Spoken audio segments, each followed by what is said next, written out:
line. It's going to be Fodawaker is going to be put down about 8 metres out, just to the right of the uprights at that southern end. Verrills once again. He turns it to Ilias, who turns the skipper, Tino Fasul-Malaawi, back inside. And Tino's going to be stopped in front of the black dot, 3 metres out from the Dolphins line. Can the Titans be the first to score? Long pass. It comes out to Brimson. He gives it out to Kinney. He finds a man on the outside in Figai. Figai's going to be stopped 2 metres in from that eastern touchline, 8 metres out. Long pass back to Kinney. He steps. He kicks into the in goal. In fact, it's going to be pulled up by the hammer 4 metres out from his own line. He did well not to panic there under pressure from his opposite number 1. And we've been going 2 minutes and it's still 0-0, but the Dolphins were under pressure there, Billy Moore. Yeah, the defence held up. To me, the Titans a little bit clunky. Obviously, the last play, Kinney tried his best. Bit of magic, didn't work, but the Finns must complete, get down the other end of the park. Platt passes now to Flegler, just his second game in over 700 days after he had the year off with that shoulder problem. As now the Dolphins, they get themselves a penalty. Gilbert runs into an offside player, that being Chris Randall and Sammy Verrills, and so the Titans have conceded the first penalty of the afternoon. They were good last week, Trav, I thought. The two returning tough middles, Gilbert, but especially for my student hasn't played for, as they said, nearly 2 years. I thought Flegler was good last week. Yeah, he's such a presence out there, Tom Flegler. Look, it was a bad mistake early from the Dolphins, but I think the service from Max Platt at dummy half wasn't great. He's not a natural hooker. It's his first game in a long time. Charged by Lemuelu on the western edge. He's just over the halfway. Platt gets a quick play of the ball, gets it away to the co-skipper and Gilbert's going to be stopped just short of the 30, about 15 to the left of the uprights as they work it towards that northern end now. Katoa gives it to the hammer, away now for Averillo. He had a long charge against the Bunnies last week over that edge, and he's going to get his pass away to Flegler. He gets an offload, he couldn't get it away. In fact, it's picked up again by Platt. Platt has the ball knocked out of his hands, and it's going to be picked up by Fafita. He juggles it as well. It's a double knock on. Be interested to see which way the referee Liam Kennedy says the scrum feed will be. Titans ball, I think, Zano. Titans ball, still 0-0. We've been going 3.5 minutes, so mistakes by either team at either end. That's the thing with the Titans. They've got strike power, but they had the best attack, not through luck. It's because they've got so many good attacking options, but it's just their patience sometimes. Can be found a little bit wanting, but they certainly don't have any problem causing defence troubles. Scrum packs on the 20s, straight in the centre of the field as Fodawaker, the world's biggest 5'8", takes the first charge off the scrum win. He's stopped just short of the 30, 15 in from the eastern touchline. Back now for Sami. He has a carry. He's a big man, Philip Sami, for a winger. Played 2 games for Queensland. Pass comes out of Verrills, given now to Tino Fasul-Malaawi. In fact, it's Randall. Randall's going to go to ground 8 metres short of the halfway. Here's Tino backing up his lock. He tries to get an offload away. He had to backpedal a little bit. There was Big D there by the Dolphins right on the halfway.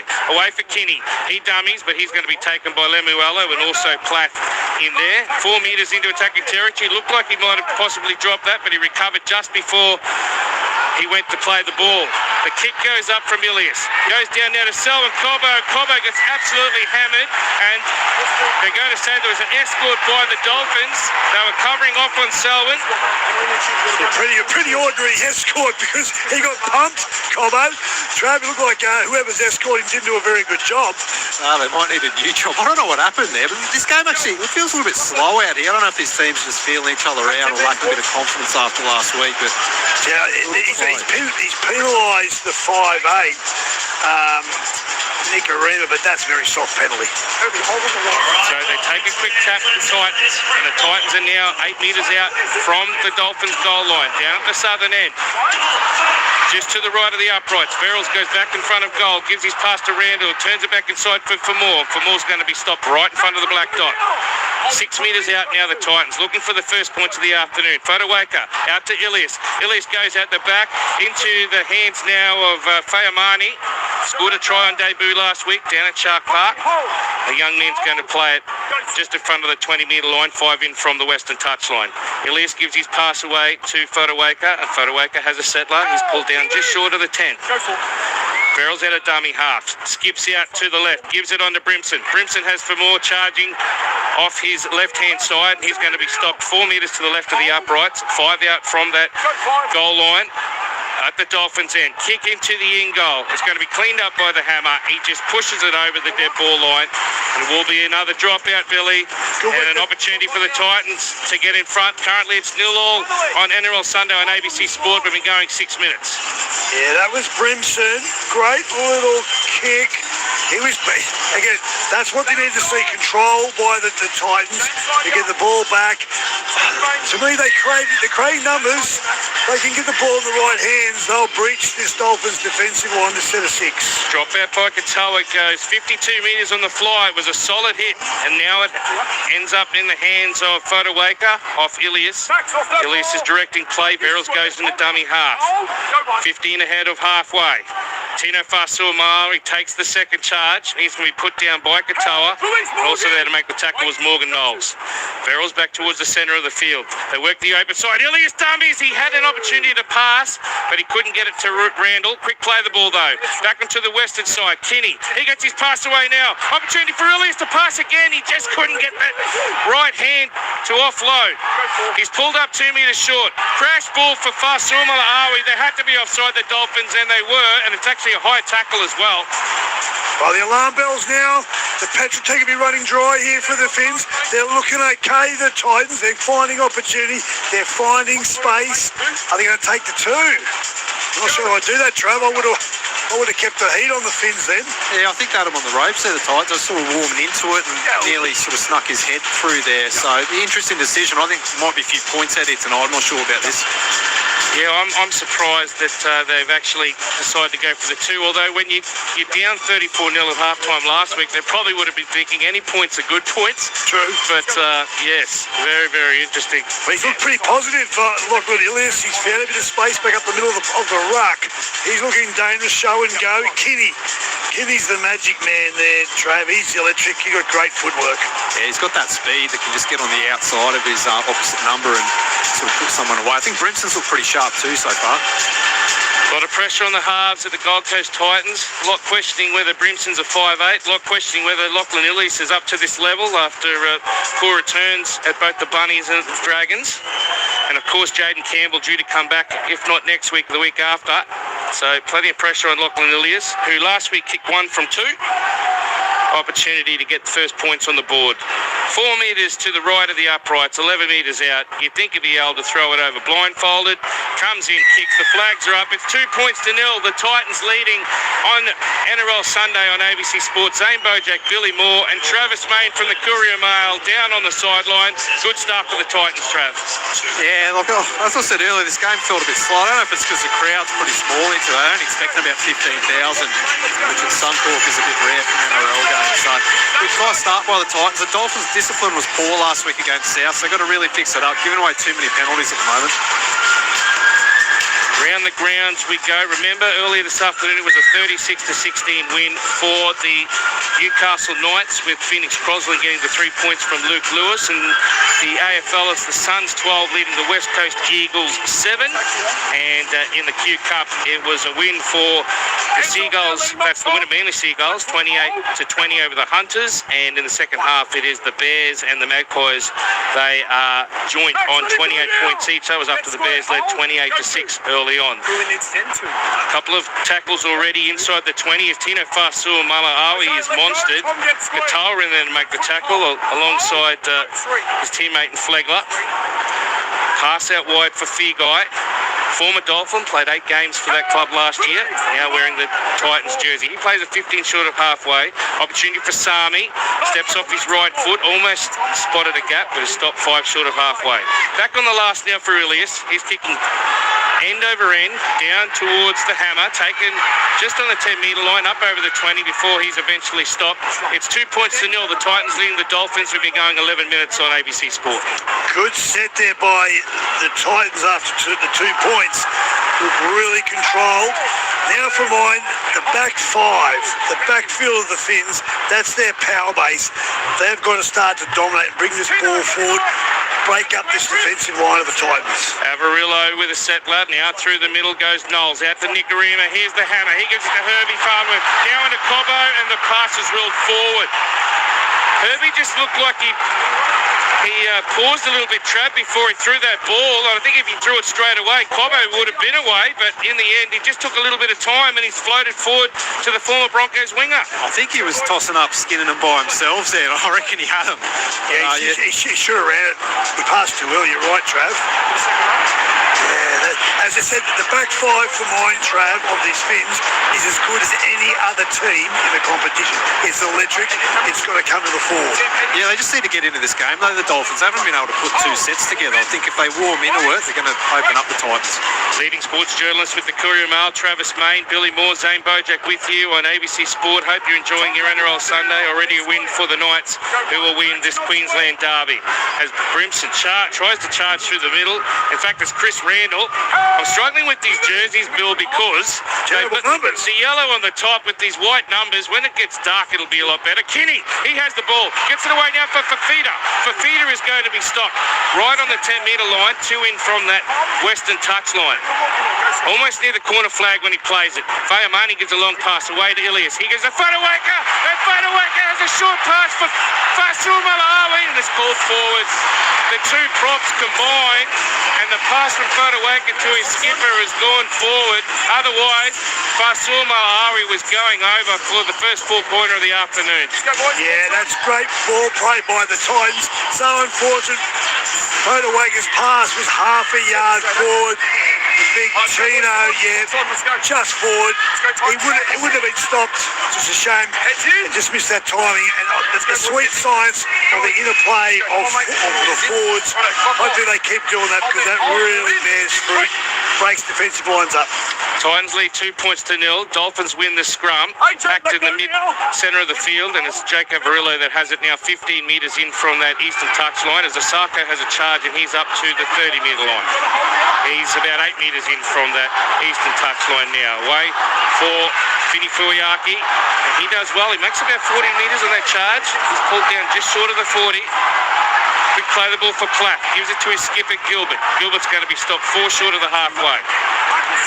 Couple left in the set. Pass comes out from Platt. Away now for Flegler. And Flegler's going to be manhandled by Randall down there. And also over the top was Adamaho. Slow play the ball for the former Broncos prop. Gets up and plays it. Last tackle. Katoa kicks downfield to Sami's wing. Sami takes it just short of the 10-metre line.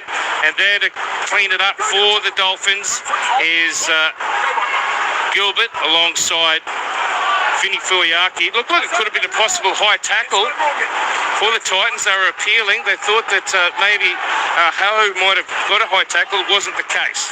Now through the middle, the Titans continue to prosper. Kinney came in for a quick run. Now at a dummy half goes Verrills. He makes another 11. He's up to the halfway. They've still got a couple of tackles left in the set.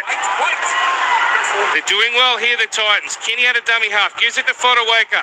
He gets taken by the 2 big men for the Dolphins, with both Flegler and Gilbert making the tackle. Back to Ilias on the last, kicking downfield. He's kicking to Cobbo again. Cobbo takes it 4 metres out from his own line. He spots up Randall, runs straight into him, and the Titans put him down on the 10-metre line, 20 in from the western touch line. It's still 2-0, the Titans over the Dolphins, Bill. They're winning the arm wrestle, the Finns. The Titans, They're looking so good with the ball in hand, and this game's been played down the Dolphins, and they're coming out from their 10-metre line every time. So the Titans have a 2-0 lead, but it feels like it could be a little bit more than that, or should be more than that. Fini Fuiaki plays at 11 short of halfway. Ball comes through the hands of Knowles. Out the back to Katoa on to Nicarima. Looked like it might have been taken high, but he gets his pass away to Cobbo. Cobbo's over the halfway. Over the 40. Tries to palm away from Ilias. Ilias does well. The little halfback to bring him down 4 in from that western touch line. 28 metres out from the Titans line. It's a shallow kick by Nicarima. Going up to Kinney. He gets tackled in the air. No penalty forthcoming from Liam Kennedy. And that's where the Titans will begin their set. 8 metres out from their own line. As Fayamani goes for a charge, he gets hit hard by his opposite, Cobbo. I'm not sure if that was the 5th tackle. To me, they pulled the trigger 1 tackle early. There's space down this left-hand side. When you got Farnworth coming down this side with Nicarima, they are dangerous. Kinney with a good charge off the back now is Sammy, and Sammy gets up to the 30-metre line. There's still another 4 tackles left in the set. Verrills gives a long pass out to Fodawaker, who tries to get past the man in front of him, which was Farnworth, and also there was Lemuelu. Titans now kicking from inside the 40. They're looking for a 40-20. They won't get it. The hammer is there, 8 metres in from his western touch line. He takes it, runs up over the 20, and he's going to be stopped by Jojo Fafita, and also there to make the tackle was his skipper, Tino Fa'asuamaleaui. 2 points to nil. The Titans leading the Dolphins. Dolphins through Cobbo, pulled down 15 short of halfway, right in the centre of the field. Platt gives it on to Osako. Osako's going to be stopped 8 metres short. Slow to get up and play it. Platt puts it back the open side as Gilbert runs over the restart area.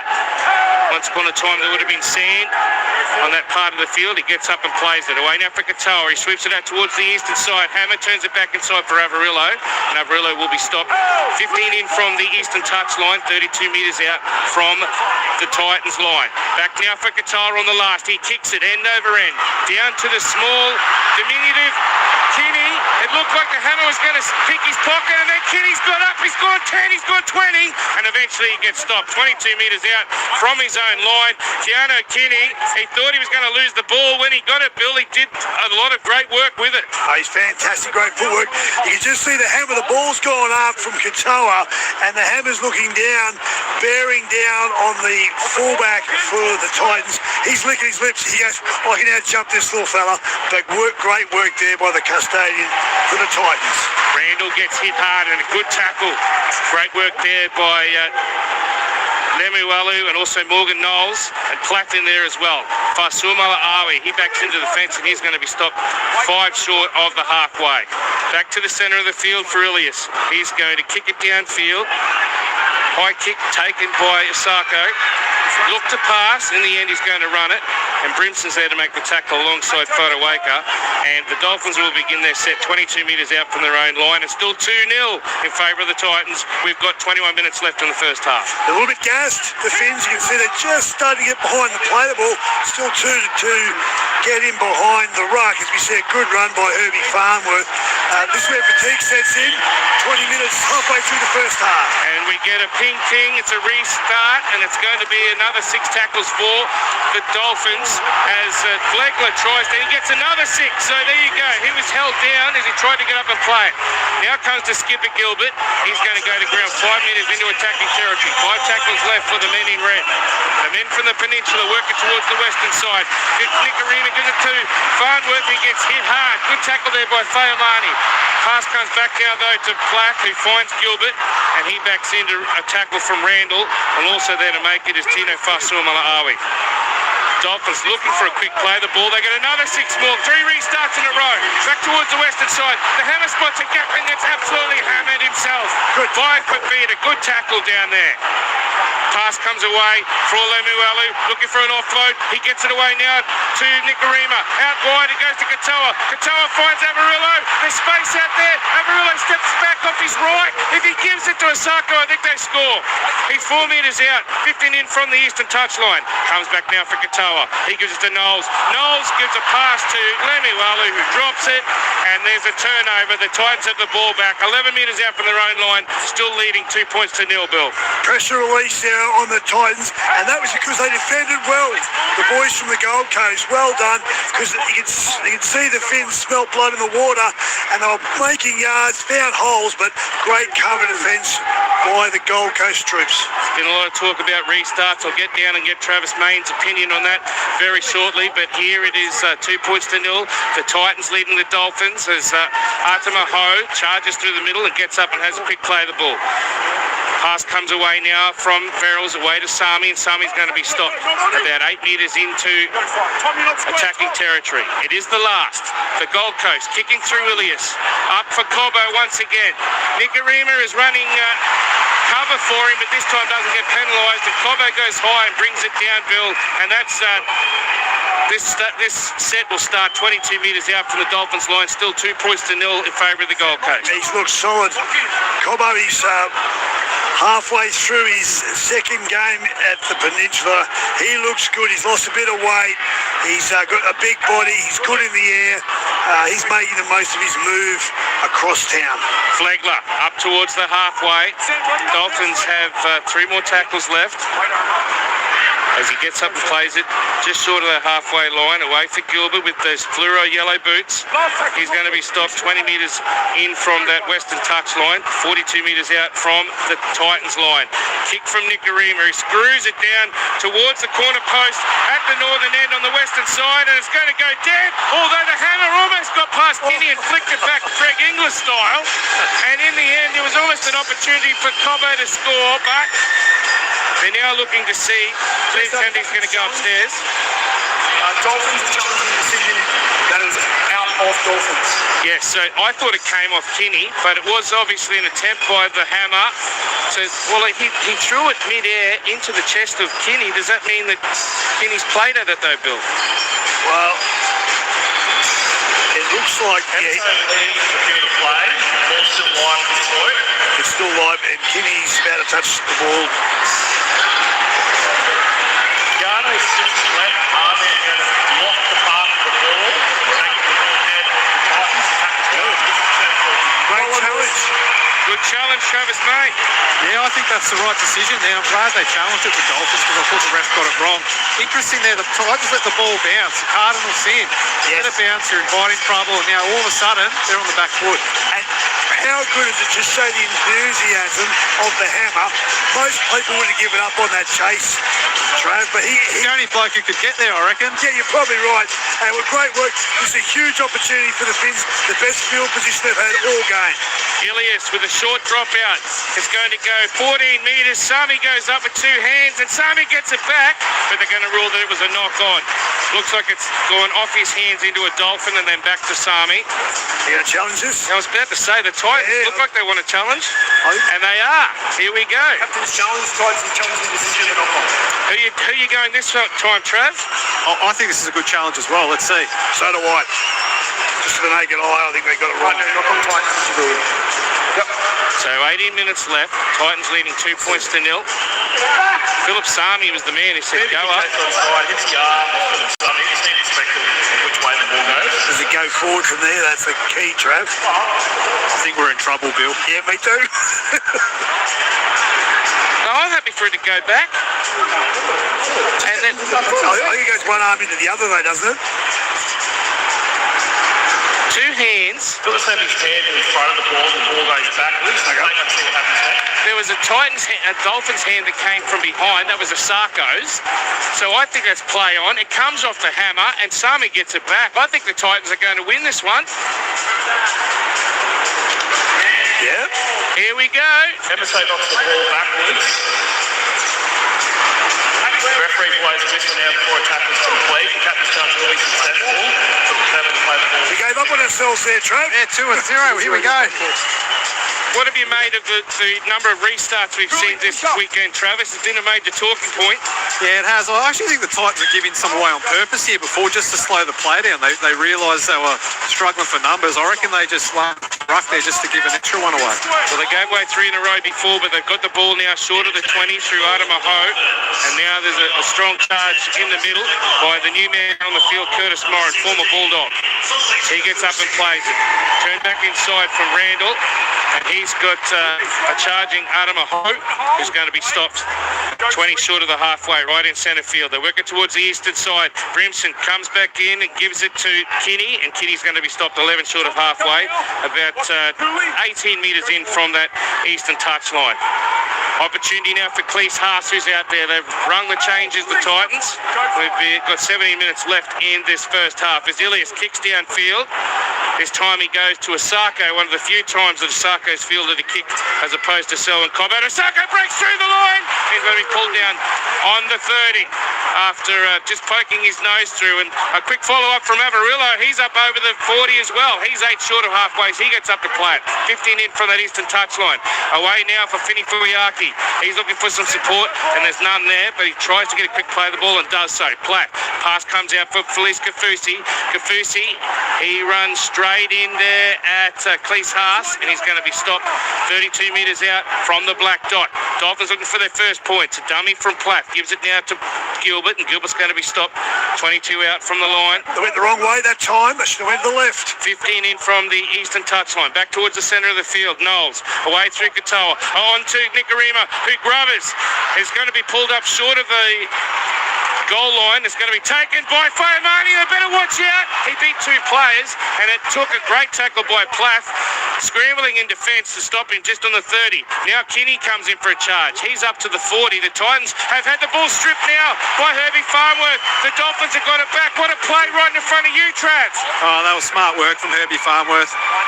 As now Lemuelu through the middle is stopped by Randall.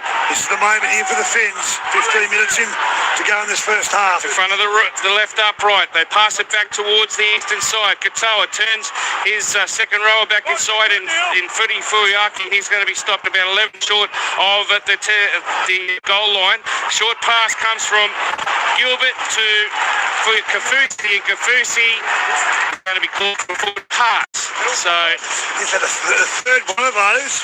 So they're completing, the Finns are only completing at 69%. The Titans 90%. At the moment they're self-destructing, not giving themselves a chance. I talk about the firepower. They were the number one attacking side last year, but completing at 69%, Trav gives you no chance. I think these middle forwards have been watching Pat Carrigan put Payne Haas through the other night here and thinking they can all do it. So smart play there, but they're just not executing the Finns. They've got to build a bit more pressure, and I think they'll cut the Titans. I did Tommy Gilbert dirty too, because it was Morgan Knowles who took it and tried to get the pass away and definitely threw it forward. So Titans have it now. He's had two handling errors, Morgan Knowles. The Poms don't mind throwing the ball around. He just is missing the timing. Actually, and also, it's a support runner as much as the ball, like passing the ball as well. Wavy fisty again, as Quentin Hull would say. By the way, Q, happy birthday. We love being at your birthday celebrations yesterday. Happy birthday from everyone here at ABC Sport. 50 this weekend, the great man, as he heads to Sydney next week to call. Pass goes on the deck, went past Brimson, and now Kinney comes in to clean up, and the Titans have it 4 short of halfway. There's still another 5 tackles left in the set, though, after that restart. Ho's going to be stopped. In fact, it's Haas up over the halfway, and he's going to play the ball 6 metres into attacking territory. Verrills to Brimson, finds for more, and he's going to be put down on the 30. In fact, 2 metres in front of the 30. 28 metres out from the Dolphins line as they work back towards the western touchline. In front of the black dot, out to Ilias. Ilias dummies, and Nicarima can't put him down. It's left to Lemuelu to do the job and stop him on the 20-metre line. It's the last Crimson, dummies, then he goes high, out towards Philip Sami, who can't take it. It's taken by Osako, who beats the first tackle, and then a penalty is going to be given. Titans are offside, and because of that, they'll get the chance to kick the line for about 8 metres out from their own line. 5 in from that eastern touchline, Bill. Someone's still down, Trav, not sure who that is. On the foot curve ball. Looks like he's come out second best in that contest. Osako's been strong. Cobo's been strong. Their back three are certainly doing their bit. They just take a bit of patience and quality when they got the ball in hand, but that was a great passage of play. Osako, as I said, he's just gone from strength to strength. He's 3 years at the Peninsula. Moore looks like he's okay. He's gone back to the defensive line, and Avarillo will take the tap and progress another 8 metres.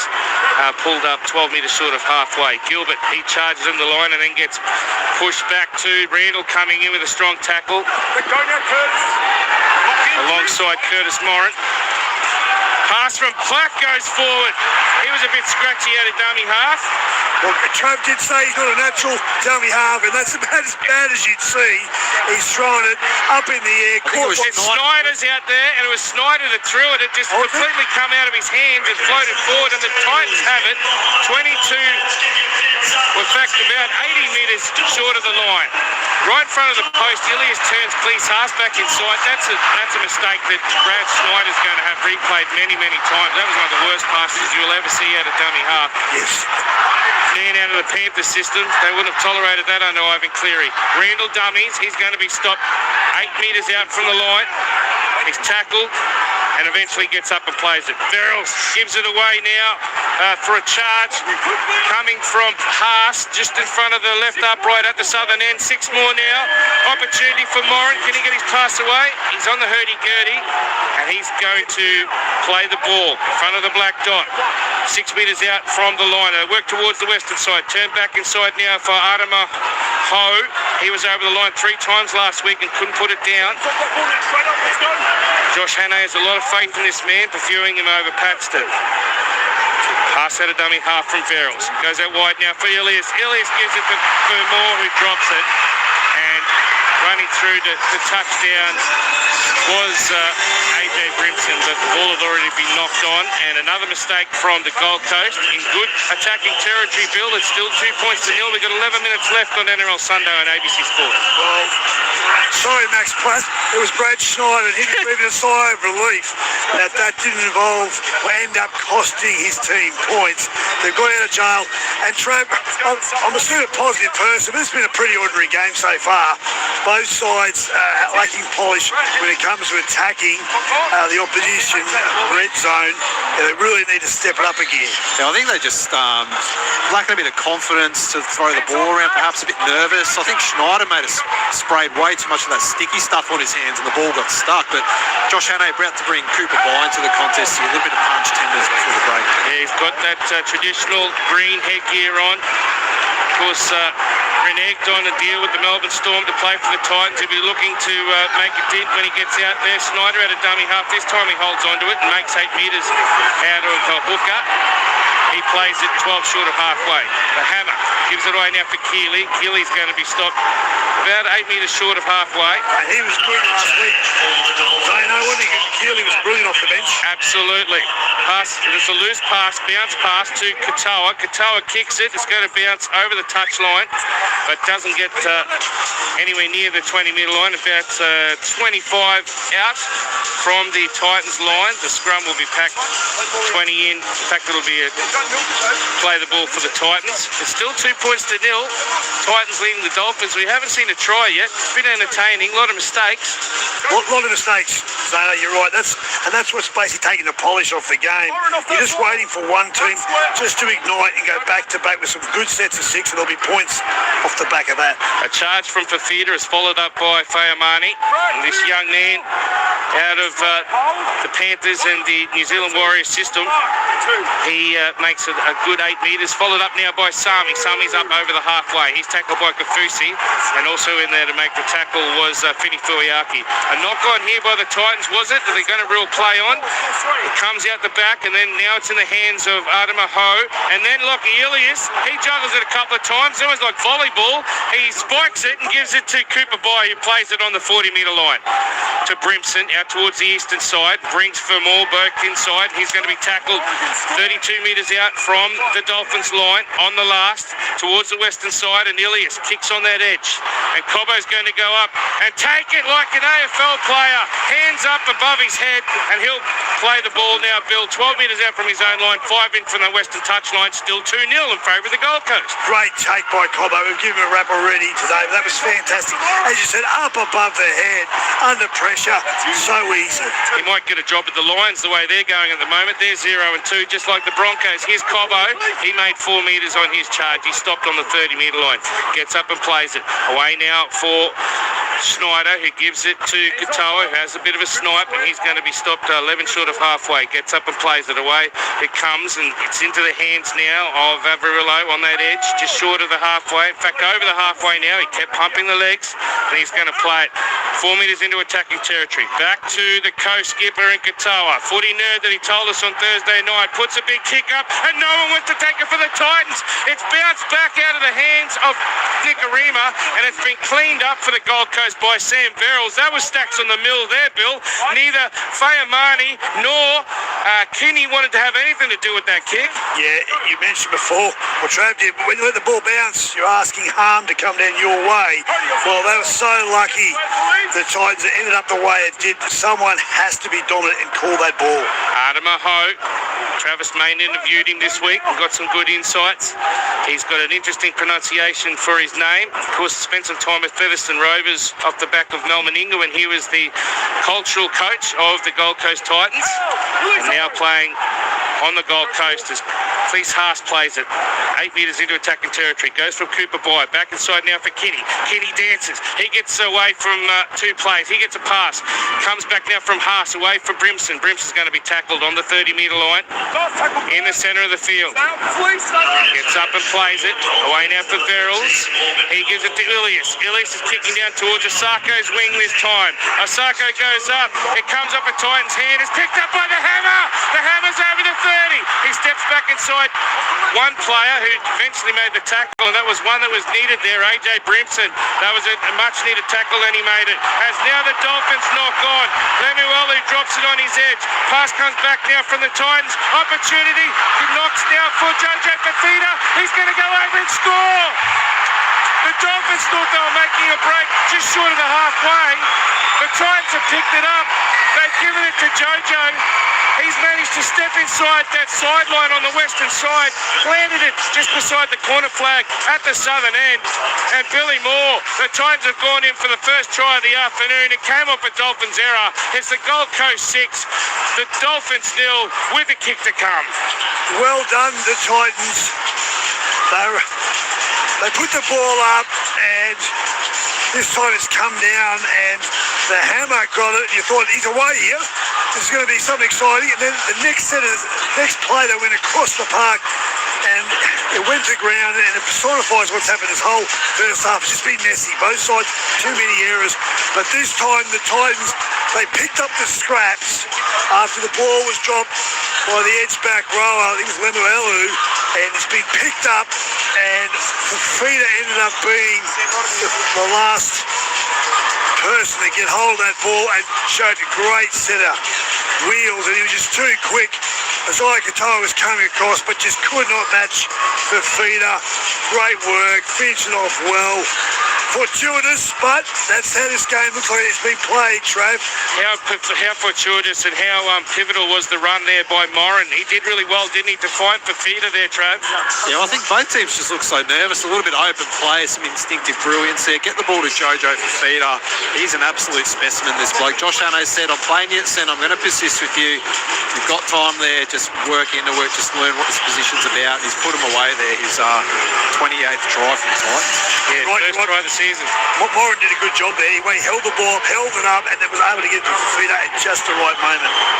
Yeah, so the 2 men off the bench in Bai and Moran, they were instrumental in that try as well. Now, Ilias has got this kick 22 metres out from the Dolphins line, and he's about 1 metre in from the sideline, not far from Travis Main. It's heading towards the post. It's going to go over. The flags go up. He's got 2 from 2 now, Lachlan Ilias. And the Gold Coast Titans, they lead by 8 points to 0 over the Dolphins with 4.5 minutes left in this first half on NRL Sunday on ABC Sport. And it was me just saying, Trav, that something's happened, and I think the referee, Kennedy, has put Ray Stone on report. But anyway, way to see it all plays out. But right now, 8-0 favour of the Titans.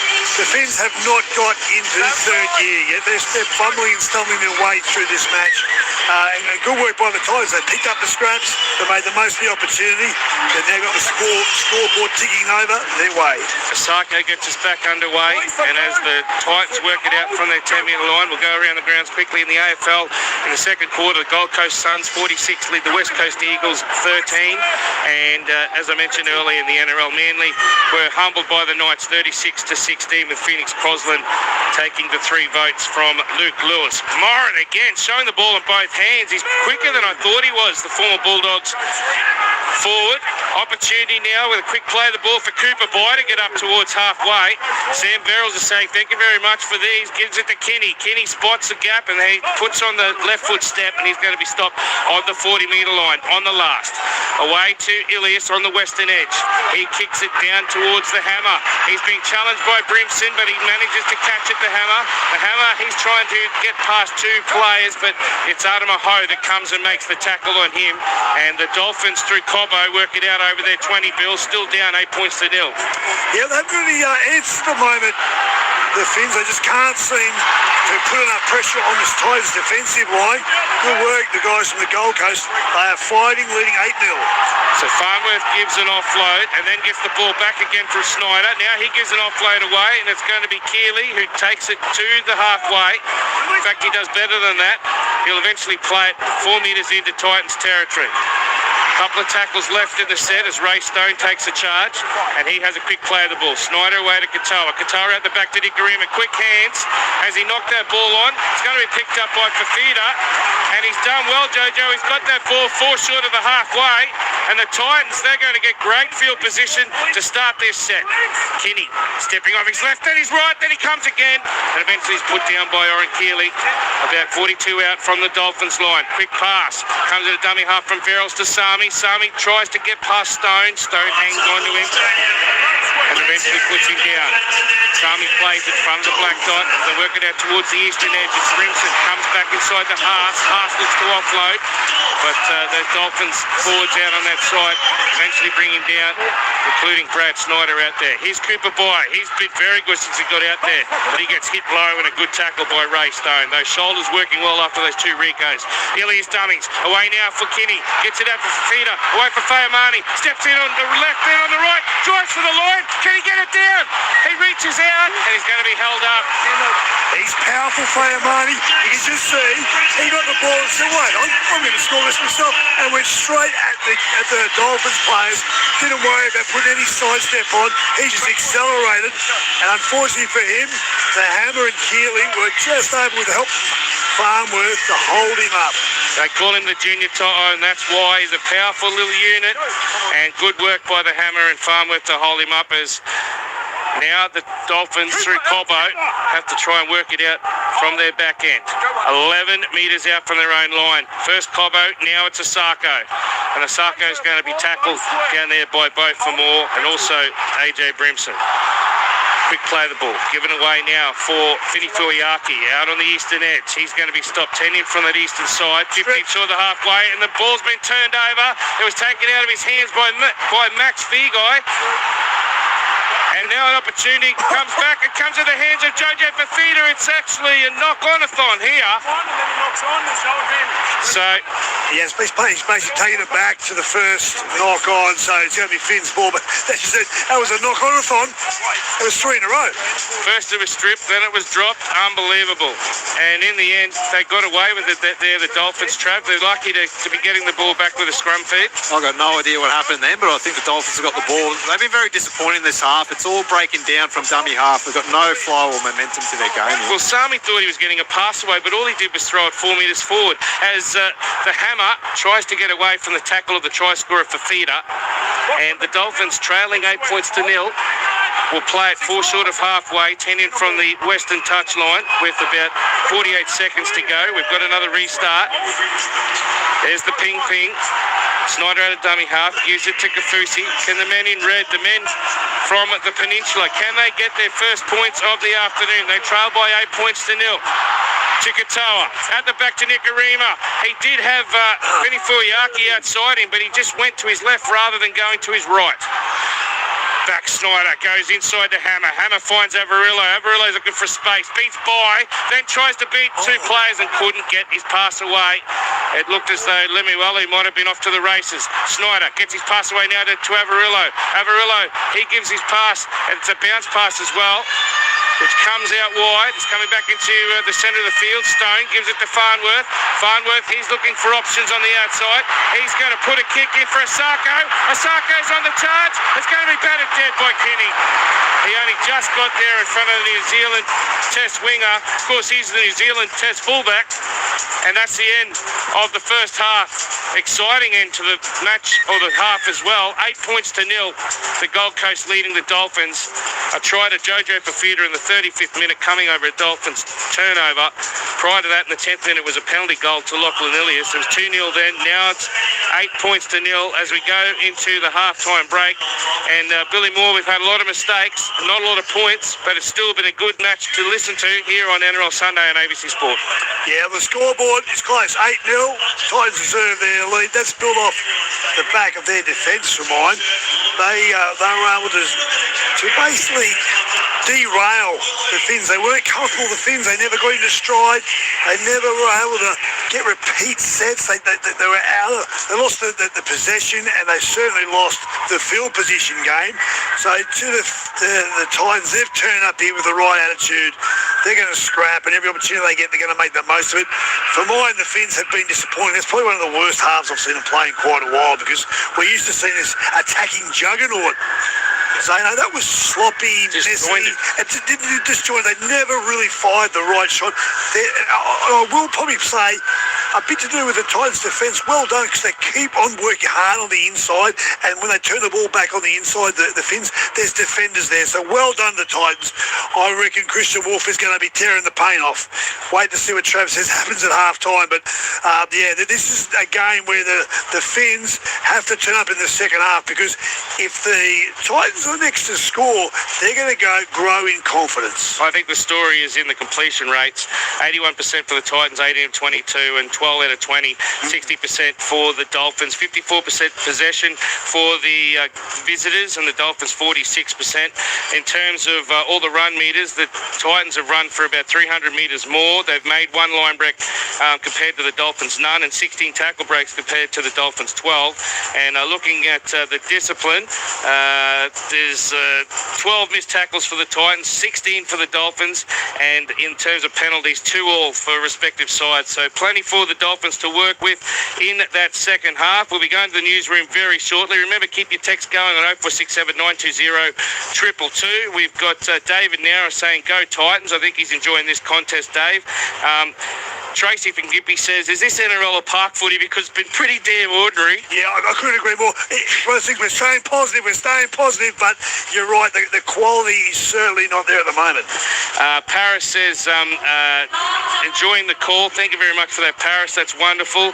Dion says, happy Sunday, Zane, Travis and Billy. Hope you enjoy commentating the match today. I am absolutely loving it. And also, we've got here, Lucas says, hey, Zane, you're going insane this year. Remember we used to do the insane? Well, it's not around anymore. That's because Andrew Moore is doing a fantastic job with NRL Monday, which you'll be able to hear from 6:30 in both Queensland, New South Wales, and also on the ACT tomorrow evening. So, no need for Zane anymore, but we've got the great man doing that fantastic program on local radio. So keep those texts coming in, 0467 920 222. We'll quickly go around the grounds. In the AFL, the Gold Coast Suns 64 leading the West Coast Eagles 14. In the A-League, Melbourne victory and Macarthur are 0-0 in the first half. Remembering earlier this afternoon in the NRL, it was a victory for the Knights 36-16, but hamstring injury to Kalen Ponga and an MCL injury to Dylan Brown. Off the back of Fletcher Sharp's injury, that's not easy for the Newcastle Knights moving forward. That's 3 players. It's probably a 30-year cap in 2 of them. But it's great to see them win. They're 2-0. That's great. Playing the Warriors next week, who are 2-0 as well, Billy Moore. What a game. Yeah, it will be fantastic. We'll be back. Travis Main, Billy Moore and Zane Bojack with you on NRL Sunday on ABC Sport. But first, we're going to go for a trip to the ABC Newsroom.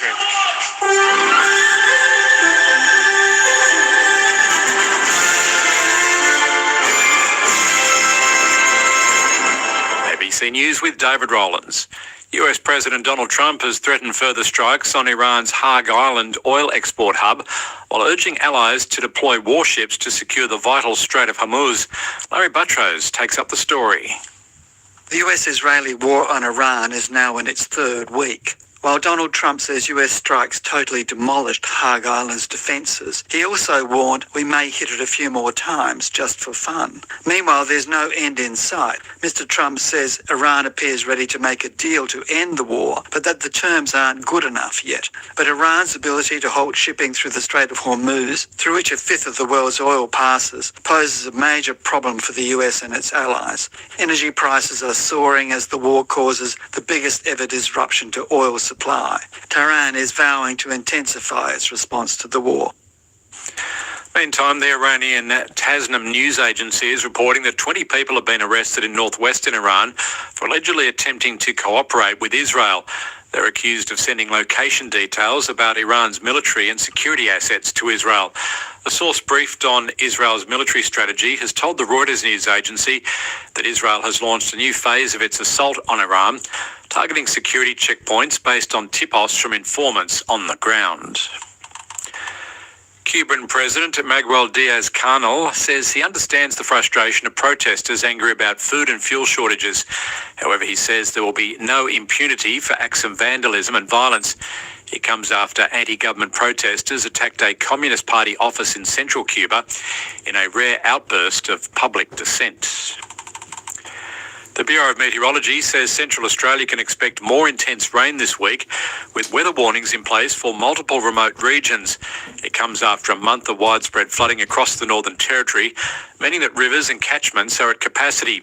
The Bureau's duty forecaster, Hannah Whiteside, says the heavy rain is expected to begin tonight. Our focus is starting to move towards the southern districts. We've got a trough approaching from the southwest, and we've just issued a severe weather warning for the Lassiter and parts of the Tanami and southwest Simpson district. Police have found the body of a pilot following a helicopter crash in northern New South Wales. Julia Andre has the details. Police were alerted the helicopter had not arrived at its set destination on Friday afternoon. Just before 2 p.m. yesterday, officers located the wreckage in remote bushland in Cataract National Park near Tenterfield. Early this afternoon, police found what they believe is the body of the 77-year-old pilot, but he's yet to be formally identified. Pole Air and Police Rescue are undertaking a recovery operation, and the Australian Transport Safety Bureau is investigating the incident. A young woman has fallen to her death and a young man has been critically injured while climbing a mountain on the Sunshine Coast in Queensland. Paramedics and rescue teams were called to Mount Beerwah in the Glasshouse Mountains at around 10:30 this morning local time. The Queensland Ambulance Service says a group of hikers were climbing the mountain when the pair fell a substantial distance. A woman in her late teens died at the scene, while a man also in his late teens was airlifted to hospital in a critical condition. The mountain has been closed due to poor weather. Still in Queensland, where a toddler has been taken to hospital in a potentially life-threatening condition after being rescued from a Whitsundays holiday park pool. Emergency services were called to the Cannonvale Caravan Park at around 10:20 this morning local time. The 3-year-old boy had taken in water and was rushed to hospital. To sport, and Matilda's defender Ellie Carpenter says China will be a difficult opponent in Tuesday's Women's Asian Cup soccer semi-final in Perth. China progressed to the last four with a 2-0 win in extra time against Chinese Taipei. Carpenter says China is a well-drilled unit under the coaching of former Matilda's mentor, Ante Milicic. In possession, out of possession, they're a tough team to break down. They have great attacking threats as well, so we know they'll be organised. They're a great team. They're the reigning champions as well of this tournament, so it's a big game for us, but we're ready. And North Melbourne has started its AFL campaign in promising style, beating Port Adelaide comfortably by 46 points at Docklands. The final score was 17-11, 113 to the Powers 9-13, 67. This is ABC News. 12 teams, 3 cities, 1 dream. Great touch on edge of the box, right foot strike, and 6 scores! Unbelievable! ABC Listen, your home of the AFC Women's Asian Cup Australia 2026. Dribbles to the edge of the area, strikes! Oh, it's in! What a wonderful goal! One match live every day. Every Matilda's game, every final. On ABC Listen. Just look for the green and gold Asian Cup button. ABC sports coverage of the 2026 NRL Premiership. He's pulled up 2 metres short. Crash ball for Fasumalawi. They had to be offside the Dolphins, and they were, and it's actually a high tackle as well. Well, the alarm bells now.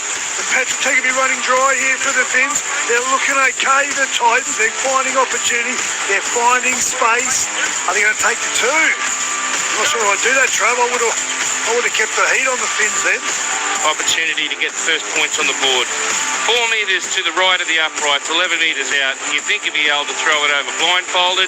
Comes in, kicks, the flags are up. It's 2 points to 0. The Titans leading. Has now the Dolphins knock on. Lemuelu drops it on his edge. Pass comes back now from the Titans. Opportunity. He knocks down for Jojo Fafita. He's going to go over and score. The Dolphins thought they were making a break just short of the halfway. The Titans have picked it up. They've given it to Jojo. He's managed to step in inside that sideline on the western side, planted it just beside the corner flag at the southern end.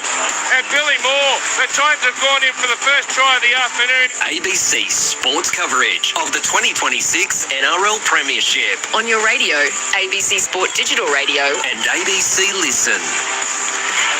Yes, the highlights were short and sweet because we didn't have too many in the first half. A penalty goal to Lachlan Ilias and a try for Jojo Fafita. The Titans lead 8 points to 0 over the Dolphins in this Queensland derby. Zane Bojack, Billy Moore and Travis Main with you on NRL Sunday on ABC Sport.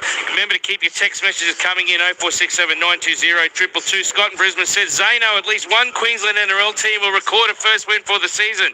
That is true. Yes, Scott, and we're desperately needing them up here. Of course, those south of the Tweed, they'd be happy that their sides are going so well, including the Newcastle Knights, 2-0 after their win this afternoon, 36-16. Terry from Nowra says, I'm listening while travelling from Sydney after making the semi-finals of the State Indoor Bowls competition. Good on you, Terry. We've got Steve in Peachester saying, great call, guys. Both teams are lucky they're not playing the Storm. They'll be down by 60 by half-time with this performance from them. And, Bill, you've got some stats from our great stats man, Brad Tullen, that indicate why the Titans are in front and why the Dolphins are behind. Yeah, we mentioned about the completion rates and the Dolphins are self-destructing, but that flows through then to field position. In the opposition half, the Titans have been tackled 41 times. The Dolphins only 27. And then when you go into the red zone, the 20, the Dolphins only been 3 times in the Finns. Opposition 20. Opposition 20, where the Titans have been there 21 times. Errors 10-5, so twice as many errors. So the Finns at the moment are their own worst enemy, and they're self-destructing. And if they keep doing it, the Titans will be more than happy to take the 2 points. Absolutely. We'll go down to Travis Main very shortly and find out what's happening in the halftime break in terms of the team messages. But you did hear in the news that, of course, we've got our semi-finals sorted out in the AFC Women's Asian Cup here in Australia 2026. We've got China taking on Australia on Tuesday night in the first semi-final, that game being played in Perth.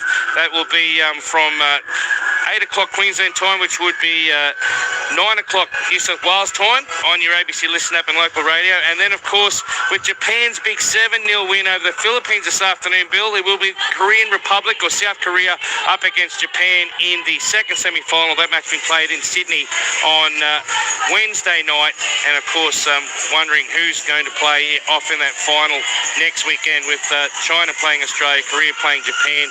Remember, all of those matches are on your ABC Listen. Just click on that Asian Cup button if you'd like to find out what's going on in that competition. In the A-League, it's Melbourne Victory and MacArthur, still 0-0 in the first half. And in the AFL, remember, you can jump on ABC Listen and click the ABC AFL button, and it's the Gold Coast Suns 82 leading the West Coast Eagles 14. That's in the second quarter. So both Gold Coast teams in the ascendancy in their national competitions at the moment, but what's going to happen in the second half? Travis May, I know you've got some messages for us shortly, but how is everyone down there? No injuries at half-time? I'll just get to the Dolphins still. They've only just come out, but the Titans have a clean bill of health. They just want to keep this effort up, keep the defence going. They're right in this. I'll get back to you on the Finns in a second, Zano. All right, Liam Kennedy's about to get play back underway. The Dolphins will be running towards the southern end in this second half, trailing by 8 points to 0. And their defence was good in the first half, the Titans, so if they keep that up, it's going to make the Dolphins have to come with something special in this second stanza. And we know they've got it in it, just they've got to stop the errors. Loving the song Hey Jude. Can't beat the Beatles as the second half of this Queensland derby gets underway. ABC Sport, NRL Sunday. Strap in for the second half. Zane Bojack, Billy Moore and Travis Main, who's on the hunt for messages from Christian Wolf. Bring it all to you in this second half with the Titans leading 8 points to 0. Fayamani, who almost scored in his second NRL game after scoring last week, he gets stopped 25 metres out from his line, and then a quick play the ball allows for Curtis Moran to get forward. Now it's in the hands of Cooper Bai. Those two have been 1-2 punching since they got out in the field, similar to what we see with Pat Carrigan and Payne Haas in the Broncos operation. It is the last tackle, and the Titans are 8 metres short of the halfway as the pass comes back to Elias, and he kicks end over end.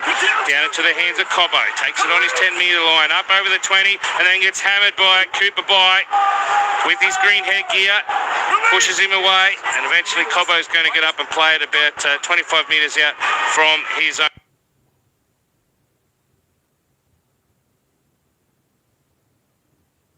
goal line. Now Osako follows up Cobbo. He backs into the defence and makes very few metres. In fact, he's going to play it further along the ground towards the black dot, but he couldn't make any metres. Now Overillo can only make about 7 before he stopped out on that western edge. Coming in for a run now is Finny Fuiaki. He gets 8 metres for his charge. 2 tackles left in the set. Pass from Snyder, away now for Kafusi, and Kafusi is stopped about 2 metres into attacking territory on the last for the Dolphins, trailing by 8 points to 0. Away for Katoa with his yellow boots, kicking downfield for the small man Kinney. Trying to get there was Osako, but running in front of him was AJ Brimson. He was lucky to get away with no penalty there, Travis Main. What were you able to find out from the Dolphins crew? Well, a bit of news there. Tom Flegler, he's picked up a rib injury. They've needled him at half-time. They're going to see how he goes. Hopefully he gets back out there. Christian Wolf not happy with the errors. 9 errors already after 13 last week, so they're tracking for an even worse performance than last week. The crowd in here tonight, 16,073. As Kinney has a quick play of the ball, away from Verrills for Cooper Bai. Papua New Guinea International plays it quickly. Here's Brimson. If he spots a quick play of the ball, he comes in for a quick charge, and he's going to be stopped just short of the 40. They're in attacking territory, the Titans, as they kick out to the eastern edge. To the hands once again of Cobbo, who takes it nicely. Thought he could put his foot into the in goal, but takes it a metre out, and he's going to be tackled 8 metres out from the line, Bill. 6 in from that eastern touchline, still down 8-0. They've started well, the Titans, in the second half. Zano, both attack and defence. They're looking polished, they're looking composed. Qatar at a dummy half, gives it to the Hammer. Hammer hasn't had too many opportunities this afternoon, it has to be said. This is a man who has scored 17 tries in his last 11 appearances at this ground, but hasn't had many opportunities to go over. This man scored last week in Avarillo, and he can only make about 6 metres on his charge. Snyder with a poor pass, but going backwards to get it is Oren Keeley before he's eventually tackled 11 short of halfway. In centre field, comes out to Katoa, gets hit as he kicks it, gives it to Kinney, and Kinney takes it on the 20, on the 30, and then gets pushed back. Snyder comes in to make the tackle. Every time he touches the ball, he's electric, Kinney. Absolutely. That kick wasn't so good in the end because he was able to steal 20 metres out of it. Here's Fayamani. He could only make 2 metres over the game line. Still in the centre of the field, Philip Sami comes in for a charge, and he's going to be stopped 8 short of halfway. At a dummy half, Verrills gets out, gives a pass away now for Artema Ho, and he's going to be stopped on the 40-metre line. Gets the offload away for Kinney. Kinney's got men outside him. He dummies. He gives it away now. Throw it back inside for Fafita. He's got men support, and he's going to be pulled down a metre short. In fact, Kinney thought he might have got there. That's good defence by the Finns to stop that. Great play by the Titans. We'll wait to see if he's been held up. Liam Kennedy saying Out to the 10, out to the 10. he was over the line.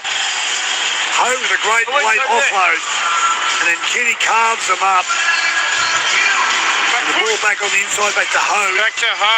He thought that he might have got it down, but he didn't. He's going to play it on the 10 now because he was held up. Pass comes from Verrills. Back inside for Cooper Bai. And it's going to be 6 more tackles, and now a penalty is given. He's playing advantage there, Liam Kennedy. They're offside the Dolphins. And a penalty will be given. I wonder if they'll take the kick here. I know it's 8 points already, but I think they're going to go. They realise they've got an opportunity here to really put a score on, so they're going to go for the tap. Tap is taken. It's Cleese Haas who's going to be stopped 2 metres out from the line. He's still reaching out, Cleese Haas, and he's going to play it a metre out just to the right of the uprights. Verrills turns it back inside for Cooper Bai, who runs it to the biggest hole I've ever seen on a rugby league field. What were the Dolphins doing? The Titans have their second try. The hammer said, where did he go? And Cooper Boy goes over to score. This young phenom, he has now scored his first try in the NRL, and what an important one it might be. 12 points to nil, the Titans lead. 5 minutes into their second half. Kick to come, Billy Moore. Oh, that was so easy. One play in. Pass plays it. Verrill skips out a dummy half, and it was instead of a set play, he knew exactly what was going to happen. He knew Cooper Boy was going to come back over the top of the ruck, and pathetic defence, Trav. That was terrible. There was no reason. There was 4 bodies that watched him go past and said, have a good try. Best of luck to you. It was terrible defence there by the Finns. This whole performance by the end of the night is underwhelming, and that defence there was rubbish. Well done, the Titans. As I said, they've come out in the second half, and they look composed and polished with and without the ball, the boys from the Gold Coast. I'm not sure what the Dolphins were doing there. There's about 4 of them at marker. Oren Keely's on the ground looking around at everyone else complaining. Cooper Byes come back in on the reverse angle there, slice straight through them. You can see why he had the Penrith Panthers, Melbourne Storm and Sydney Roosters chasing in. Josh Hannay, huge job to keep him on the Gold Coast. He's a big body, isn't he? Must be than his dad. He's huge. Yeah, Dad not so happy that he reneged on a deal with the Melbourne Storm, but a heart-to-heart with Josh Hannay has filled him with confidence to stay on the tourist strip.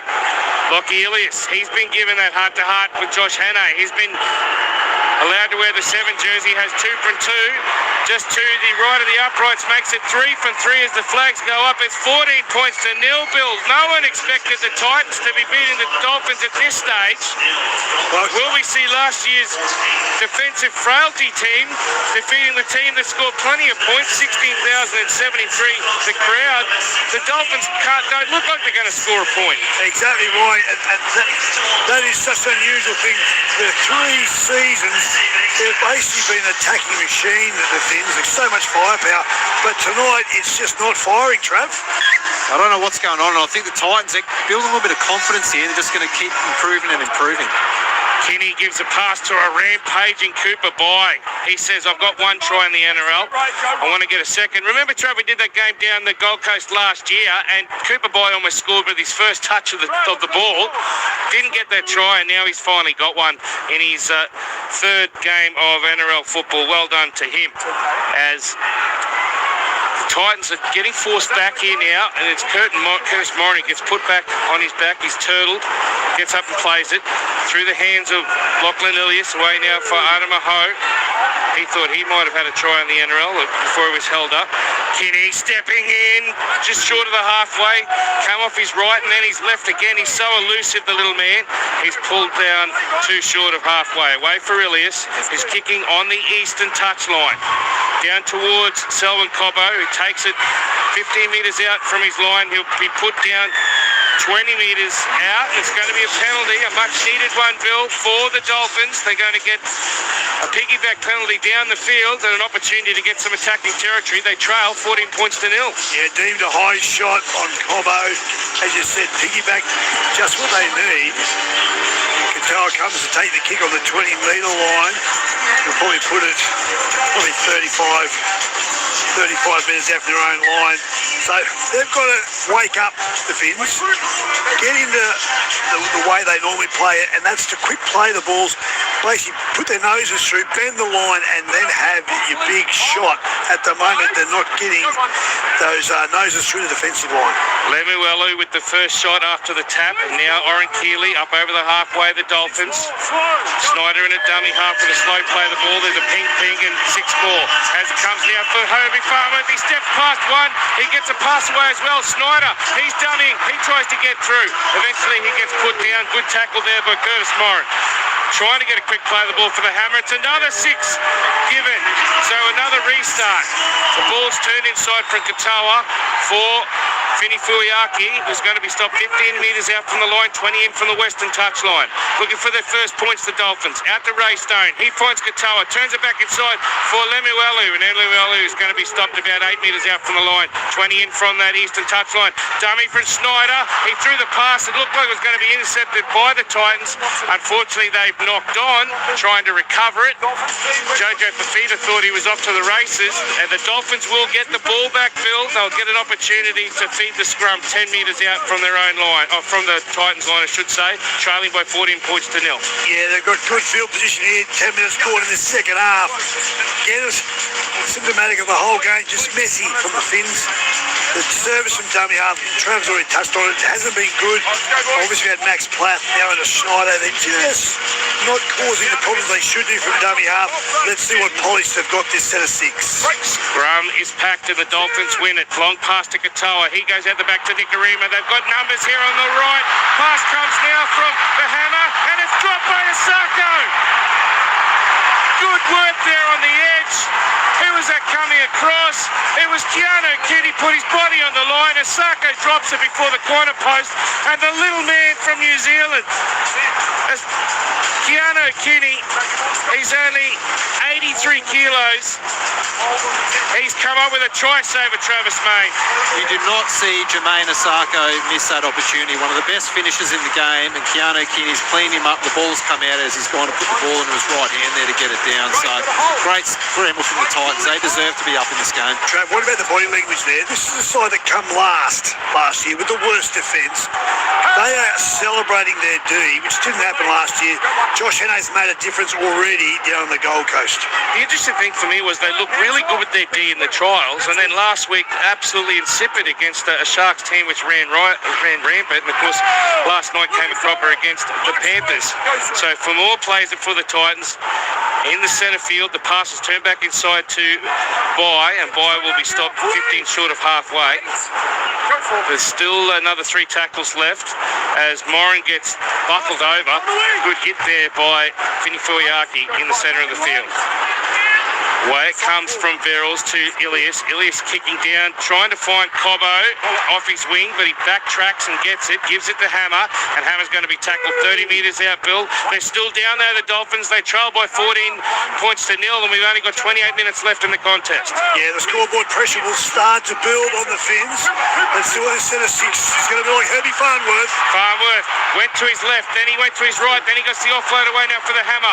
Away now for Oren Keeley, and Keeley's going to be stopped by Brimson. Eventually they put him on the turf, and he bounces up, tries to get a quick play the ball, Michael Hancock style. Now in the hands of Katoa, gives it to the Hammer. The Hammer beats 1, tries to beat 2, comes in and makes the tackle. Was a good charge there and a good tackle made by the Titans about 10 metres out. Is going through the middle now is going to be Katoa, and he's going to be stopped. He thought he could dummy through the line. He's 8 metres out now from the line. Dolphins still chasing their first points. Nicarima kicking high for Cobbo's wing. It's going to be battered dead. Good work down there by Fayamani. He was able to bat it dead, and it will be a dropout from underneath the goalpost for the Gold Coast Titans, who still lead 14 points to nil. The Dolphins are coming, Bill, but they still can't get the ball over the line. I like Fayamani. He's a good, solid winger, both ball and him, and then read that well. He had the Dolphins players all over him. Cobbo was all over him, but he was able to knock it dead. Repeat set of 6. Let's see what the Finns can do with this field position. Elias looking to go short, I believe, and he does.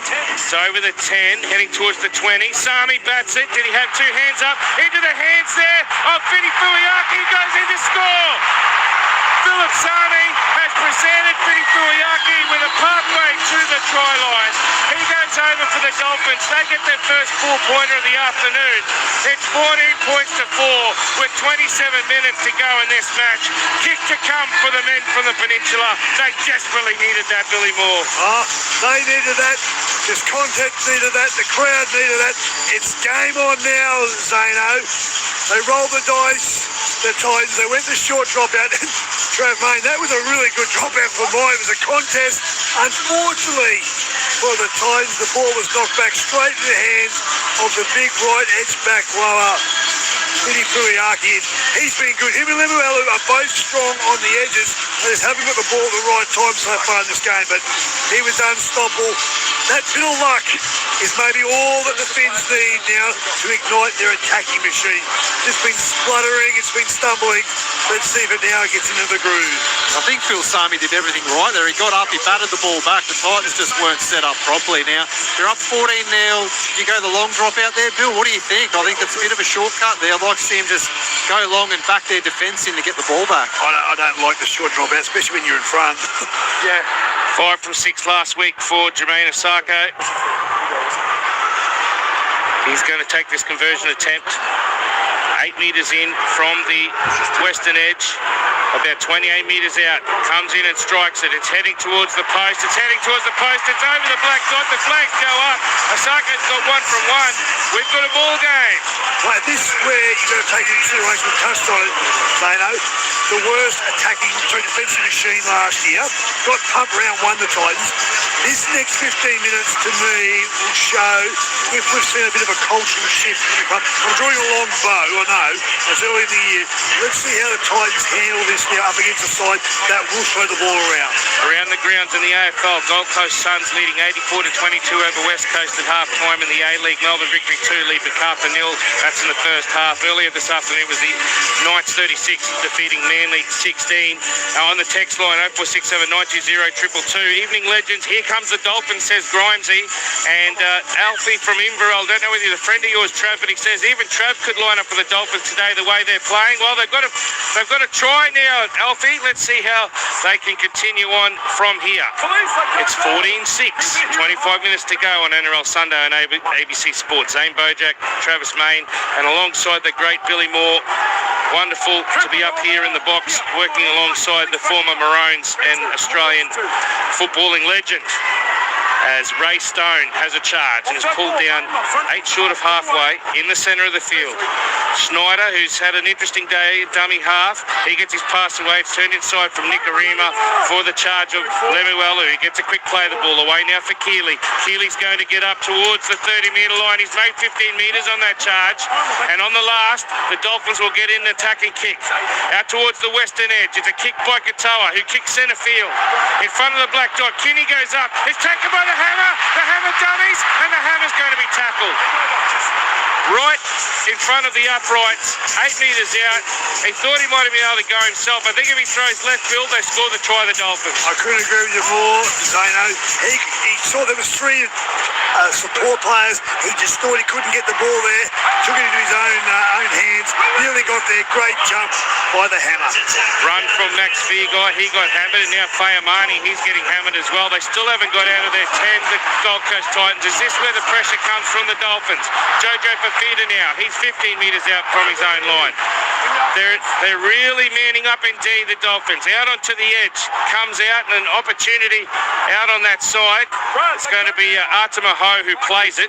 Just short of the 30. 15 in for the eastern touchline. Back to the centre of the field. Morin, he gets put on his back.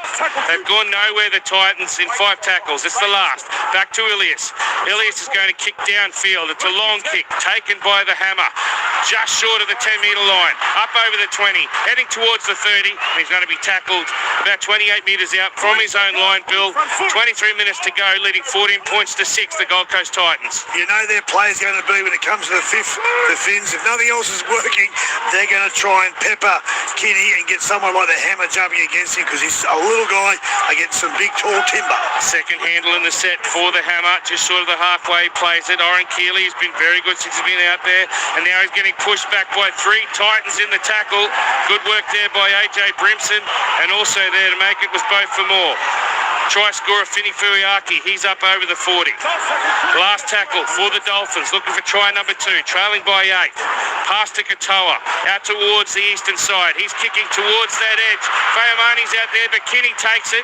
He beats 2 Dolphins, beats Stone, runs into Snyder, and he with Keeley puts him down. And with 22 minutes to go on ABC Sport, it's the Titans 14, leading the Dolphins 6.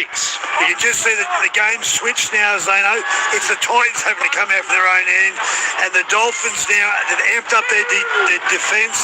They're using it to attack the Titans players with the ball. Quick play of the ball, and the Titans have gone boom boom all the way up to the halfway. Good charge by Randall, now followed up by the skipper Fasil Malaawi, who's back out there. He plays it just short of the 40 on the last. Away now for Ilias. He's kicking down towards Cobbo's wing again. He's been under siege, the former Bronco. And challenged there as well by Fafita, beats him. Now he managed to get past Fayamani, and eventually the Titans put him down 25 out from his own line. Good charge there by Selwyn, Trav. Yeah, this game's heating up. The crowd's really starting to get into it too. Herbie Farnworth, Selwyn, Cobbo, they get the Dolphins on the front foot. The Titans got to be very careful. Up over the 40 goes the Englishman Farnworth. He's going to play it now 20 in from that eastern touchline, 8 short of the halfway. Schneider, our dummy half, turns it inside for Katoa. Katoa has the support of the outside from the hammer. He gives it away for Cobbo, and Cobbo's going to be stopped 4 metres into attacking territory, 15 in from that eastern touchline. Nikarima, he finds Lemuelu, who steps off his right foot, trying to drive through the line. Fasul Malaawi hangs on to him though, doesn't want to let him go, and makes him play the ball just short of the 30. Morgan Knowles is past to Katoa. He finds Vinny Fuiaki, who has one try, looking for a second. He gets put down just short of the 20. It's the last. Kick goes high from Katoa. Up into the air goes Kinney. Looks like he's knocked on, and it will be a scrum feed. It looks like for the Dolphins. The Titans have made another mistake inside their 10. Billy Moore. The men for the Peninsula are coming. The game's gone up in gears. I know it's just exciting stuff. The crowd, as Trav said, it might be small, but it's vocal. And now this is the big set of 6. Repeat set for the Finns off a scrum. They're big guns. They're backline players. Hammer. Farnworth. They're starting to make yards. They're poking their nose through. They're causing headaches here. Let's see if they can hold on the Titans. Averillo did well to contest that kick with Kinney as Katoa gets the ball off the scrum. Pass comes out for Nikarima. They got 2 and 1. They have to score. Cobbo runs towards the line. Does he get it down? No. There was a number of Titans there at the end. Yes, he does. No. Penalty given. He didn't get it down. And Liam Kennedy says the Titans are offside. Is Cobbo okay? He's slow to get up. He dove for the line. It was 2 on 1. I don't know how they didn't get there. He should have gone the outside, Trav. In the end, he stepped back off his left foot, and it's cost them a try. Oh, Keanu Kinney, the little fella, he's put his body on the line there and saved a cert try to Selwyn Cobbo. That was brave stuff. He's a little bit ginger there. He's limping back. I think that really took the wind out of him there. Yeah, so Kinney's in a world of hurt here, Bill, but he stopped Asako at one end and now Cobbo on the other side. That's 2 try savers, the little fullback. Great work, but it's now going to be a repeat all over again. Let's see what the Finns come up with this time. Scrum packs, 10 in from the western touchline, 10 out from the Titans line. Dolphins feed. It will be Asako to put it in. Well, you got to run straight at Kinney. If it was me, he's limping. Time on. Schneider at the back. Dolphins are in the scrum. Give it to Katoa. He dummies. He's reaching out. He can't get there. He's 4 metres short. Right in front of the black dot. Still 5 tackles left in the set. Will they go left or right? They go right with Keeley. They've wasted a tackle there. Keeley was monstered by the Titans defence very quickly. They are up on him. And he will play it 2 metres short of the line. Back towards the post. There's a low pass to Knowles. Out the back it comes to Farnworth. Farnworth steps up his left. Tries to get past with a palm. And he's going to be stopped in front of the uprights at that southern end. 4 metres out from the Titans line. 6 again for the Dolphins. Here's Knowles, the former St. Helens player, English player. Enjoys going to a local butchery here in the northern suburbs of Brisbane. Loves an Aussie snag, does Morgan Knowles. Keeley's going to be stopped 4 metres out from the line. They're looking for their second try, the Dolphins. Schneider has a snipe at a dummy half. Is he pulled up? He's going to be told to play the ball a metre short of the line. Just to the left of the uprights at the southern end. Long pass out of dummy half for Katoa. Turns it inside for Stone. Stone, he bounces off 1, bounces off 2, and he's put down in front of the right upright, down at that southern end. Pass comes out to Katoa. Out towards the eastern wing. And would you believe it, Jojo Fafita thought once again, I'm going to take an intercept, but he just couldn't handle. If he does take it, Travis Main, he's down the other end scoring, but the Titans are going to have to withstand another set of 6. I'm pretty sure he ran 11 flat 100 metres as a school kid, Jojo Fafita. No one was catching him there, probably not even the hammer. So Titans, they're under enormous pressure here. They're defended pretty well so far. They're going to have to hold him out for one more set at least. They're doing well. I think Jojo, you hate to say it, but he should have caught that. He actually had it mid-air. There was no one around him. And he basically was just in two minds. As you said, if he catches that, they score. But right now, can they hold on? Third set of 6. Scrum in centre field. Snyder gets the pass away to Nicarima. Dolphins. Opportunity for them to get over the line for a second time. It's Nicarima who plays it 8 metres out, just to the left of the upright. Snyder gives it to Keeley. Keeley continues to pass it forward, push it forward, and he's going to be stopped a metre out. Plays it now to Snyder. Back towards the western side. Katoa turns it inside now for Finney Furiaki. He reaches out and can't get there. He's a metre out now, just to the right of the uprights. Back now for Stone. Again, it's another set of 6. Katoa, he gives it back to Stone. Stone wraps around and again gets hit hard by Moran. About 4 metres out from that Dolphins, I should say Titans line. The Dolphins chasing another try. Back now for Katoa. Katoa dummies! He can't get there as well. He's going to be pulled down in front of the uprights at that southern end. 3 metres out. Slow play the ball. Knowles, he dummies. He tries to reach out. He's going to be stopped just to the right of the uprights now at that southern end. They work it back to the open side, out to Nicarima. Nicarima turns it inside for Farnworth. He beats 1, beats 2, and eventually he's going to be put down by Randall. 2 tackles left in the set. Snyder back now for Katoa towards the western edge. Away now for Hammer. Hammer tries to get his pass away and he's going to be controlled on the last, on the 10-metre line. 10 in from the western touchline. Back for Katoa. He's kicking towards the post and it's taken by Jojo Fafita. His hands outstretched above his head, and the Titans, they've withstood all the pressure. They lead by 14 points to 6. 16 minutes to go as they work it out from their own territory. Billy Moore. They withstood 4 sets of 6 on their line. Titans of 2025 do not do that. Well done to Josh Hannay and the guys involved in the defensive structure. That was great D by the Titans. They're a different side. Max Guy has a charge, and now Philip Sami doing well coming in the middle. He's still driving. Sami takes Snyder alongside Finney Furiaki, and also I think it's Katoa is slow to get up and get back into the line. I'll ask Trav about him very shortly, whether he's okay. But the Titans have it just short of the halfway on the last as they're going to kick downfield. It's in the hands of Cobbo. He takes it on his chest. Long pass out to the Hammer on the 10-metre line. And the Dolphins will start this set about 50 metres out from their own line. How is Katoa down there, Trav?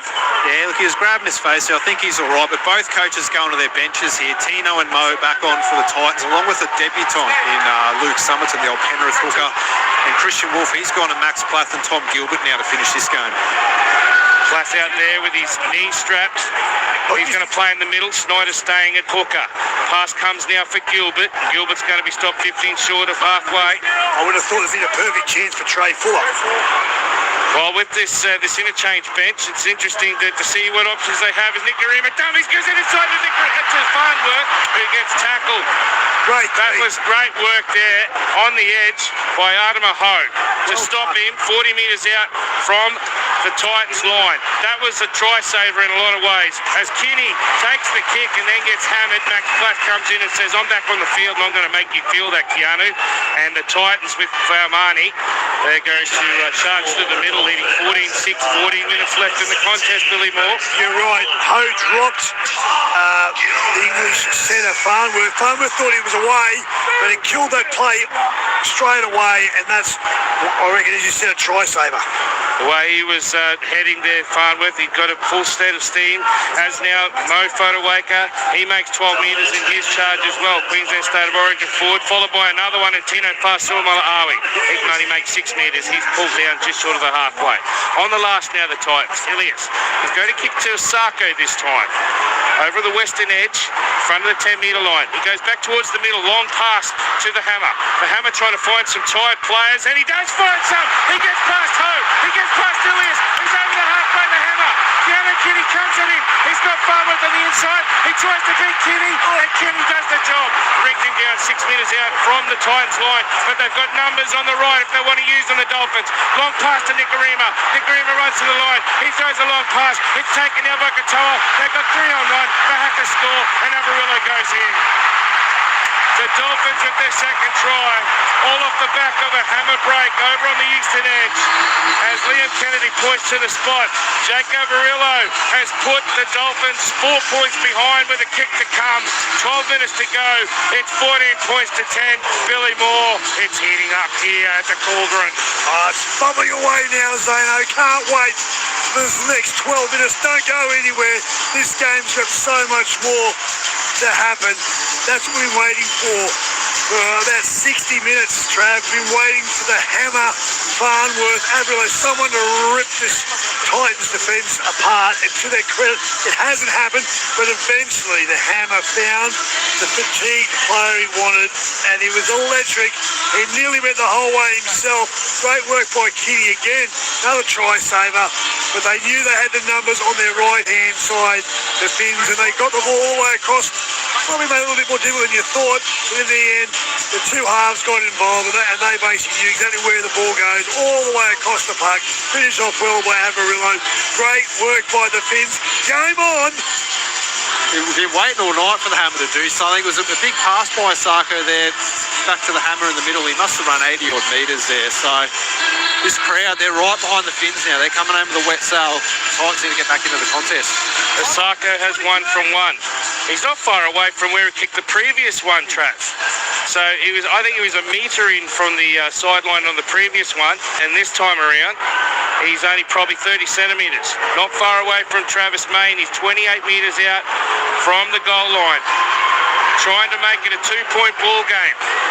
14-10. Osako comes in, strikes it. It's heading towards the uprights. It's over the black dot. It just creeps over the crossbar, Billy Moore, and it's now 14 points to 12 with 11 minutes left in the contest. If I have to take someone to kick for my life, I'm having him. He's a dead set legend when it comes to those big kicks, big moments. One thing, Trav, you can kind of think about the last 15 minutes of this game. I said it was all about the Titans' defensive culture, and it has stacked up, but they've burned a lot of petrol, mate. They would really be vulnerable if they aren't able to get control of this ball. Yeah, and I think referee Liam Kennedy, he hasn't shown any hesitation in blowing 6 games all night. So they've got to fix up their discipline here, the Titans, if they want to hang into this contest. If Brad Tullen's listening, if you've got the restart count for us, we'd love to have that. If you can provide it for us, Brad. There's certainly been a lot for both sides, and it's fatigued the number of teams. 8-2 in favour of the Titans, so in favour of the Dolphins, Brad tells me. And a lot of that's been in the last 15 minutes, so they're petrol the Titans. Let's see what they got left, Zano. Yeah, Josh Hannay looks pretty resigned to the scoreline. He wasn't too happy when the camera panned to his box just before on the big screen. He's watched his side go from a 14-0 lead to now 14-12. And the men from the Peninsula, they've got plenty of support here in the crowd. They're enjoying what they're seeing as Max Platt gets tackled on the 30-metre line. Still 3 tackles left in the set. Snyder gives it to Nicarima. Back inside now for Lemuelu, who's going to be tackled on the 40-metre line. He plays it quickly. Away now for Morgan Knowles. Morgan Knowles ran straight into Tino Fa'asuamaleaui, and it takes Fa'asuamaleaui and also Fotuaika to bring him down. Kick comes now from Katoa. Down towards Philip Sami. Puts both hands out in front of his body and takes it. And there's 4 Dolphins there to greet him. The Titans are going to work it out from their own 20, Billy Moore. 10 in from that western touchline. It's 14 points to 12 with 10 minutes left. And that's the key. They're in front for Titans with only 10 to play. If they go error-free, they will control the destiny of this match. Titans pulled down, 15 short of the halfway.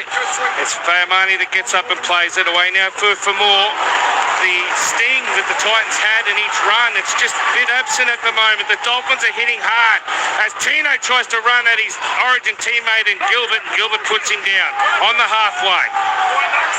Gets up and plays it, does Tino. Away for Ilias. Ilias with a long high kick. Going over the shoulder of Cobbo. No, he reaches behind and takes it. He's over the 10, heading towards the 20. He's going to be tackled in front of the uprights at that northern end, 50 metres out from their own line. Katoa, he was waiting for the ball to be played, and it comes off a Titan. It's a penalty in the ruck, Billy Moore, and the Dolphins will be able to kick into attacking territory once again. Oh, this will be a 20-metre touch finder here, for sure, by the captain and halfback, Katoa. And Lacey, this puts them on the front foot, about 30 metres out their own line. They will be in an attacking kick at the back end of this set of 6. They'll look to compete against Kinney in the air. Vinny Fuiaki was the first Dolphin to score. He has the ball in hand. He's 11 short of the halfway, 15 in from the western touchline. They work the short side, back to the hammer, away now for Overillo, and he's going to be put down in attacking territory, 4 metres into Titans land, and he's 5 in from that western touchline. Over the head of the hammer, taken by Gilbert. Gilbert backs into the defence. They were lucky to get away with that, the Dolphins. The hammer had no idea where that pass to the dummy half was. Schneider finds his man this time in Platt. Out the back to Katoa. He finds it to Nicarima. Quick hands to Farnworth. Farnworth is grabbed by Fiamani, who manages to bring the man down, but the pass comes out the back. Away from Schneider to Hammer. Away now for Platt. Platt spots a gap, and he's going to be tackled by Tino Fasul-Malaawi. About 35 metres out from the Titans line. Dolphins down by 2. 8 minutes to go. In centre field. Away to Katoa. Pass comes back now for Nicarima. Nicarima looking for support. He's got a charging Vinny Fuiaki, and he's going to be stopped right on, too short of the 20-metre line. Plays it now and pass to Katoa. Katoa puts it up in front of Kinney. It's taken by the hammer. The hammer's going to score. The Dolphins are in front. They come from 14-0 down. Kinney went up and thought he was going to take it, and the hammer was the thief of the night. He took it beside the right upright, and he ran over and put it down under the black dot. Very shortly, Billy, it's going to be 18-14 with 7 minutes to go. Here comes the men for the Peninsula. The Dolphins have gone over through the hammer. Yeah, they stayed their strengths there. They had 5 tackles. They're keeping the ball alive, trying to find a chink in the Titans' defensive line. To their credit, there wasn't one. Great work.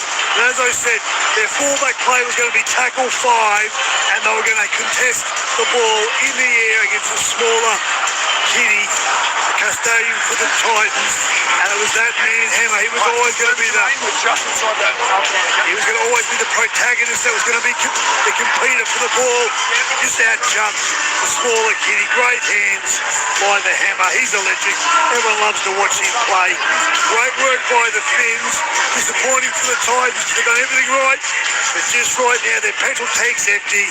And the Finns have got themselves in the groove. And they're playing to their strengths. What a momentum shift Travis made.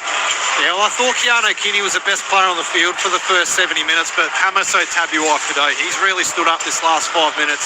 That big run to get the Dolphins' last try, and then this one is 39th try in his past 39 games. So, it makes it 18 tries in 12 games here at this ground, the Hammer, over his last 12 games. The Saka, I've already got it in the book, from right in front, he converts. It's 18 points to 14, Billy Moore. Strap yourself in for the last 6 minutes or so. NRL Sunday on ABC Sports. Zane Bojack, Billy Moore, Travis Main with you from 14-0 down. The Dolphins now lead by 4, and the Dolphins are benefiting from 38 tackles in their opposition half compared to 7 from the Titans in the second half. And opposition 20, 22-3. Talk about a turnaround, Billy. There's your stats right there from Brad Tullen. And that's the petrol we're talking about. They've used it up, the Titans. We're talking about scoreboard pressure, as you said, there's 6 minutes 15 to go. Basically, they're going to have 3 more sets of 6, 18 tackles. The Titans to clear the debt. They're behind by 4. If there's a mistake by the Finns, they'll go on the front foot. But other than that, they're going to have to play when they've got the opportunity. Some very adventurous football. Restart by the Titans as Tom Gilbert works it out from the Dolphins territory. They now lead by 4 around the grounds. And in the AFL, the Suns 92 lead the West Coast Eagles 35. And in the A-League at half-time, it's the Victory 2 leading MacArthur 1. Remember, earlier today it was a win for the Knights, 36-16 over Manly. On the text line, Scott in Brisbane says, what's the crowd attendance today? 16,000 3,073, Scott, and every single one of them have not left. We've got 5.5 minutes to go, and the Dolphins lead by 4. They're playing the ball just short of the halfway. Platt turns it inside for Fini Fuiaki. He started the business here for the Dolphins. He got the first try for Philip Sammy backpack, and all of a sudden the Dolphins have ignited. Here's the hammer, the try scorer that put them in front. He's going to play it just short of the 30. It is the last. Away now for Katoa on the western edge. 8 in from that western touchline. Kicking for Kinney again.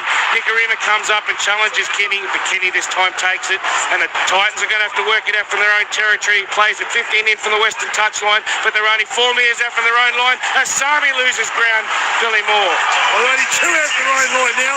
They know the Finns. It's up to them if they can defend their way to victory here. Cleese Haas can't make many metres either. He tries to get up and play it. Pass comes away from the dummy half now for Fafita. Fafita's going to be stopped only 15 metres out from their own territory. They're going nowhere, the Titans. Away for Brimson. Here's Fermor. He palms away from Avarillo, but they come again and put him down. Katoa in there to make the tackle alongside Osako.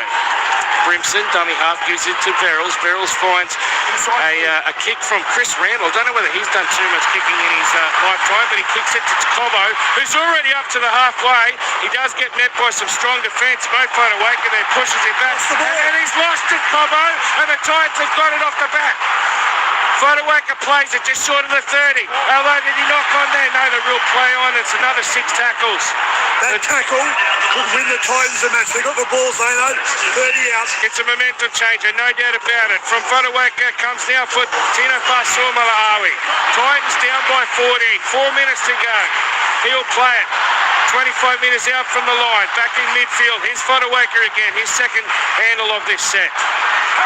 2 Dolphins there to stop him, including Lemuelu. Plays the ball. Away it comes. Through the hands of Ilias. Ilias is going to dummy. Another 6 more. Another restart. The Gold Coast coming home with a wet sail. There's an attempt to run out a dummy half. And they're going to be stopped there, the Titans. Now another charge. Just short of the line. Artema Ho. He can't get there. He's going to play it a metre out from dummy half. The pass comes out wide to Ilias. He dummies and he's stopped. 8 metres out. He's been tipped over in the tackle. Is it going to be put on report? Is there a possible sin bin here? I think it might be on report. Schneider, I think it is. Schneider to be talked to, both Katoa and Fasua-Malaawi called out by referee Liam Kennedy. Bunkers having a look at this. It was a high tackle from Nicarima as well. I don't think there's much in that, to be honest, Bill. On report, dangerous tackle. It's on report, but I don't think you need to worry too much. 3 minutes to go. Zano. You've had 2 for 10 metres. Clean it up. Here's your mark. Here's your mark. Right, 2 more sets of 6 for Titans. So Summerton taps the ball, gives it on now for Fodawaker, who plays it about 2 metres out from the line. Just to the left of the uprights at the southern end. The Panthers rake gives it back now, or the former Panthers rake, I should say, from Randall. Back inside for a strong charge by Cleese Haas. Right in front of the black dot. Gets up and plays it. Summerton goes out the back to Ilias. Ilias has a charge now from Artema Ho. Artema Ho beats 1, beats 2. Can't beat the 3rd tackle. He's put down right in front of the uprights. Summerton, he gets taken out of marker, and he didn't get to make any metres. In fact, he lost 2. Randall out of dummy half, gives his pass to Ilias. They work it out onto the western edge. It goes to the hands of Sami, and it goes in the touch. The Giants have thrown away the football, Billy. With 2.5 minutes to go, Philip Sami, he couldn't get hold of that one. It was a terrible pass. He says, what were you doing to me, guys? It just rolled end over end. He touched it. It rolled over the touchline. Travis Main, that is a massive error there by the Titans. They're down by 4 with 2 minutes to go. Yeah, I just think a clunky halves pair in there. Lockie Ilias, AJ Brimson, haven't played a lot of footy together. Just really lost their way there. No one took the dominance, Trav, did they? Someone had to put their hand up and say, give me the ball. Ilias didn't do it, and neither did AJ Brimson. You're right. The gear steward from Kalinga says the hammers at home. Well, they're not quite there yet, the Dolphins, but they are in front with 1 minute 56 left on the clock. As Fini Fuiaki, he runs it and stopped about 2 metres short of the halfway. 5 in from that Western touchline, Katoa. Co-captains linking together. Short pass inside to Tom Gilbert, who eventually gets up and plays the ball. Snyder away for the hammer, looking for try number 2. He's getting away from Summerton, gets away from Fasul Malaawi, and Randall's eventually required to tackle him in the centre of the field. On the 30, it's the last. Back towards the western edge. Katoa, he's kicking down to Kinney. Can they get there in numbers again? Kinney just goes straight to ground. It's almost a surrender tackle, as you hear there from Liam Kennedy. Be a slow play the ball. And the Titans are only 2 metres out from their own territory, Bill. We've only got a minute left. Well, they're going to have to go 100 metres. Well, 95 metres in 5 tackles. Are they up to it? Well, they're going to throw some caution to the wind. Long pass from Ilias to Fafita. They've only got 4 tackles left, and they still haven't got out of their own 10. Summerton gives it on to Brimson. Brimson's going to put a little chip kick in. It's a good effort too. Moore tried to get there. He didn't dive on it though. And he's kicked it straight to the hammer. The hammer's up towards the 20. They don't need to do anything, especially the Dolphins. If they hang on to the football, they're going to win their first game of 2026. 18 points to 14. 30 seconds left. Really, they've only just got to put it under their wing, take the tackle, and they should be able to run this one out. Can the Titans get a steal? It's going to be Vinny Fuiaki playing it on the 20-metre line, right in front of the post. Farnworth puts on a step. He's going to be stopped 15 metres out, just to the right of the upright. Snyder gives it to Katoa. Katoa, he dummies back inside, gives a pass to Stone. Stone palms away. The siren's going to go. The Dolphins are going to win. They were down 14 points to 0, and they've come from nowhere to defeat the Gold Coast Titans. They win their first match of 2026. And Josh Hannay, he improves his side from their terrible performance against the Cronulla Sharks. But Billy Moore, he will be desolate over the fact that his side should have won this match, and in the end, they've handed it to the men from the Moreton Bay Peninsula. Yeah, rugby league's a cruel game. The Titans will be scratching their heads. They did everything right for 70 minutes, and then throwing a bit of caution to the wind. The Finns do what they do well, and that's attack. And they'll do it from all over the park.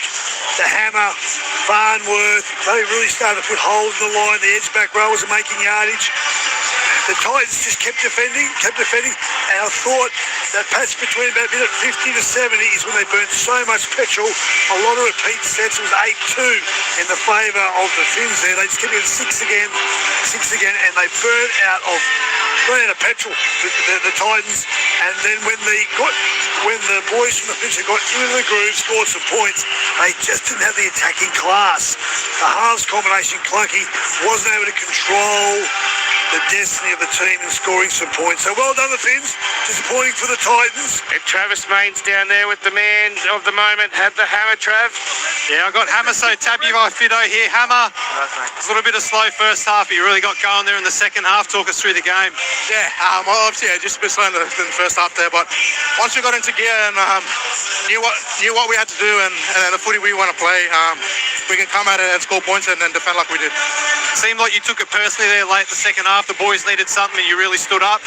Yeah, I think going off last week, I was a bit slow to start, and I sort of just had to get going. And yeah, I think that first game was a wake-up call. I'm gonna come out and perform the way I can. Was there a bit of pressure on the Dolphins this year after the way you guys attacked last year? Did you feel the need? You were the best attacking team in the comp. Did you sort of feel the need to back that up? Nah, we didn't really look at it like that. I think, yeah, the way we attacked last year, we just need to get back to that. And it's been a bit of a slow start, but I think once we kick in and once we play together more, I think, yeah, the attack will come out. First Queensland team to win a game this year as well, mate. You must be stoked with that. You've got us on the board. Yeah, well, obviously good. It's a good feeling to get a win. No one likes losing, and I think, yeah, just to get that win, just to start us off and get that taste of the start of the season, I think we'll be good.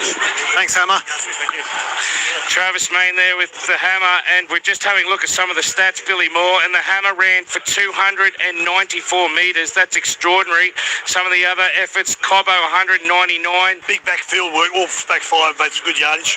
Finny Fuiaki, 215 metres, scored a try as well. What an effort backing up last week's effort against the South Sydney Rabbitohs. He's a different player. 2026, he has started the season really strong. So looking at some of the other stats for the Titans. Travis, you got another player? Yeah, I got the big sweaty Tino Fasua Malawi here. Tino thought it was a really improved performance from the boys today, but just couldn't hang on. Yeah, no, a lot of improvements. That's much as we didn't get the win tonight. That's our style of football. We've been working that hard at training, and all our trials were working hard like that. Good intensity. Just didn't come home with the chocolates today, but it's good learning. Still only early. We just got to keep building off that effort and attitude. You're on top 14-0 at the short dropout here. Sort of goes against you, and you just struggle to get momentum back. What do you make of that decision to go for the dropout, and tell us what happened afterwards? Yeah, let's just think, just understanding our roles with the dropout. Like, if someone's going out, we've got to be ready for them boys that are catching to be ready to tackle. So, again, like I said, good learnings, but yeah, I wish we came out with the chocolates, but we'll keep getting better, keep working hard. Do you think the fans saw tonight what you guys are about? Josh keeps telling us that you're going to see this team stand for something this year. Yeah, they saw at the trials, and obviously last week was a bit of shot in the face, but that's us. Like I said, we are taking a stand. Much as we didn't get the chocolates, we are working really hard, and there has been massive change. So we'll just adapt and keep getting better. I thought Keanu Kinney, he was huge at the back today. Really put his body on the line, didn't he? Yeah, no, he always does. He always puts his body on the line, always works hard, and does his best for the team. Just got to keep building off that effort from everyone, and yeah, hopefully next week we can get the win. I know you'll be a little bit down after this, but how do you keep the spirits high? You got the Cowboys up in Townsville next week. Yeah, we just got to keep back in the system that Josh has brought in. It's a new one, and we're all buying into it. Just got to keep getting better at it, keep working hard at it, and keep believing in ourselves. Thanks for joining ABC, Tino. Great work by Travis Main, getting the skipper of the Gold Coast Titans. It was 8-0 at halftime. They led by 14 points to nil after almost said Marcus Boy, after Cooper Boy scored with a huge gap. It was unbelievable, the gap at marker for the Dolphins. Right down our line of the site, wasn't it? It just opened up, and there was 4 Finns players who basically said, come across the line. They don't know why, they had some brain snap. 14-0 at 45-minute mark, and then the next 35 minutes didn't score a point, as their opposition scores 3 converted tries. And they did a lot of tackling. That's what they lost the game, I thought, through fatigue at the back end, because and to the credit, the Finns came, but the Titans just ran out of petrol. Hey boys, I got Jermaine Osako here from the Dolphins. Jermaine, great comeback victory tonight. What'd you make of it? Yeah, obviously it was a good bounce back from last week. We're obviously disappointed with the performance against the Rabbits, but to come out here today and to, I guess, put the things that we've been practicing in throughout the pre-season. Obviously our defence wasn't up to scratch last week, but I thought we did well in the second half to hold the Titans out, and I'll come away with the 2 points. Looked a little nervous at the start, maybe lacking a little bit of confidence in that first half, but once you got on the board, things started to sort of click back into gear. Yeah, just little errors, obviously from ourselves. If we can fix those up, put the opposition under pressure, we'll go a long way to obviously helping us with our performances. But yeah, like I said before, mate, the little errors that we were making in that first half really put pressure on us defensively, and the Titans obviously did a good job capitalising on one of them and scoring the corner there, but we didn't have to get the result we wanted. Tell us about the hammer when you needed something. You stood up, 2 huge plays. Yeah, mate, obviously when we're back 3, when we're catching, we're always talking about just taking the meters, but sometimes you got to look to use his skills. We all know how dangerous Hammer is with the ball and open space, mate. He can do anything. So obviously I threw a long ball there to him in the backfield there and managed to make a little half break, and we got down here, and I think we ended up scoring in the end, but yeah, he's a freak, mate. Just tell us about lastly your goal kick. I was sitting there, that ball was pretty much on the line over there, and you slotted it, put you up 4 points, so the Titans couldn't take a penalty when they got one in front of the post there. How much do you live for those moments? Mate, obviously it's pretty cliche when I say it all comes down to the practice, but at the end of the day it's not my preferred side, but it's obviously the side I've put in a lot of practice over the pre-season, and obviously it paid off tonight. I think we only won by 2 or 4 points, so at the end of the day those 2 points matter, and Beauty. Thanks for joining us, Jermaine. Great effort by Travis Main, leading sports reporter at the Courier Mail. He's got to run off and do some press conference work now, Billy, but great to be able to finish off the next 23 minutes with you on air. And look, we've got a couple of texts here. The gear steward's back from Kalinga. He said, right on cue, the wheels fell off the roller coaster again. Happy 50th, Quentin. As Quentin Cull had a wonderful party yesterday, which we both went to. Yeah, happy birthday, Q. Yeah, hope you're having a great weekend, Q. You deserve a weekend off. And I want to say a happy birthday to my beautiful mum, Merle. She today turns 83 years of age, Billy. Happy birthday, Merle. Yeah, so she's not young, but she's still as beautiful as ever. And I hope you've had a wonderful day up in North Queensland, Mum. And I know that my sister Patria's done a great job to keep you entertained and take you to some great places. So happy birthday to Q and to my beautiful mum, Merle. Now, this is a big win for the Dolphins because at 14-0 down, you're thinking, well, they're 0-2. Yeah. And next week they play the Cronulla Sharks, who, as we know, put 50 on the Titans. So that's a big game down at Shark Park next Saturday. The Gold Coast Titans, 0-2, taking on the North Queensland Cowboys next week, who are also 0-2. Is it the battle of the bad teams next week, Billy? Do you think whoever wins that game might be able to have some shot at the rest of the season? The loser perhaps might be bowing out in round 3? Well, terrible way to start, 0-3. Correct me if I'm wrong, but in 15, when the Cowboys won... 1-3. 0-3. So it's very rare to do it, to start poorly. It does set the tone of the season, your first month. But right now, the Titans will leave this field disappointed. But as said, for mine, what shone was the quality of the defence and the way they kept coming. They shut down the best attacking team in the comp, who has so much strike weapons. And we saw the last 10 how good they are, the Finns. And fatigue set in. They just couldn't basically get across and smother. But for 70 minutes, their defence was outstanding, the Titans. Absolutely. Now, let's have a look at some of the stats. 52% possession for the Dolphins in the end. Remember, at half-time, it was complete contrast. It was 56 to 44. So 52-48 possession. Completions, they almost evened up. 83% by the Titans, 35-42. 76 by the Dolphins. They went from 60% to 76%, 40 of 52. In the end, line breaks 3-all. Tackle breaks 36 by the Dolphins, 29 by the Titans. In terms of the offloads, 10-7 in favour of the home team. Coming to the missed tackles, Titans have missed 36 tackles a week after they missed 37 against the Sharks. So there's one of the reasons why they just cannot get themselves into winning positions, and when they do, go on and win. It's just remarkable. 5-4 the penalties in favour of the Dolphins, and in the end, the Titans only used 7 interchanges. I wonder if Josh Hannay had another opportunity, whether he might have thrown another man out there, because in those clinches, in the last few minutes, you want every fresh leg you can get, can't you? But that 36 missed tackles, I think that's perhaps the stat that tells the real story. Yeah, it does. It shows that the fatigue really is set in, and you're also playing the Titans.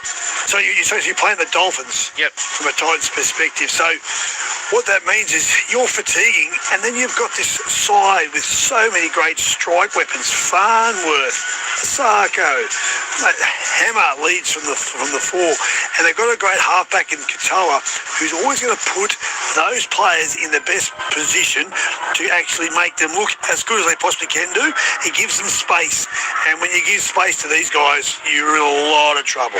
Grimesy on the text line 0467 920 222. Let us know your thoughts. He says, team, Spoon Bowl next week, Titans versus Cowboys.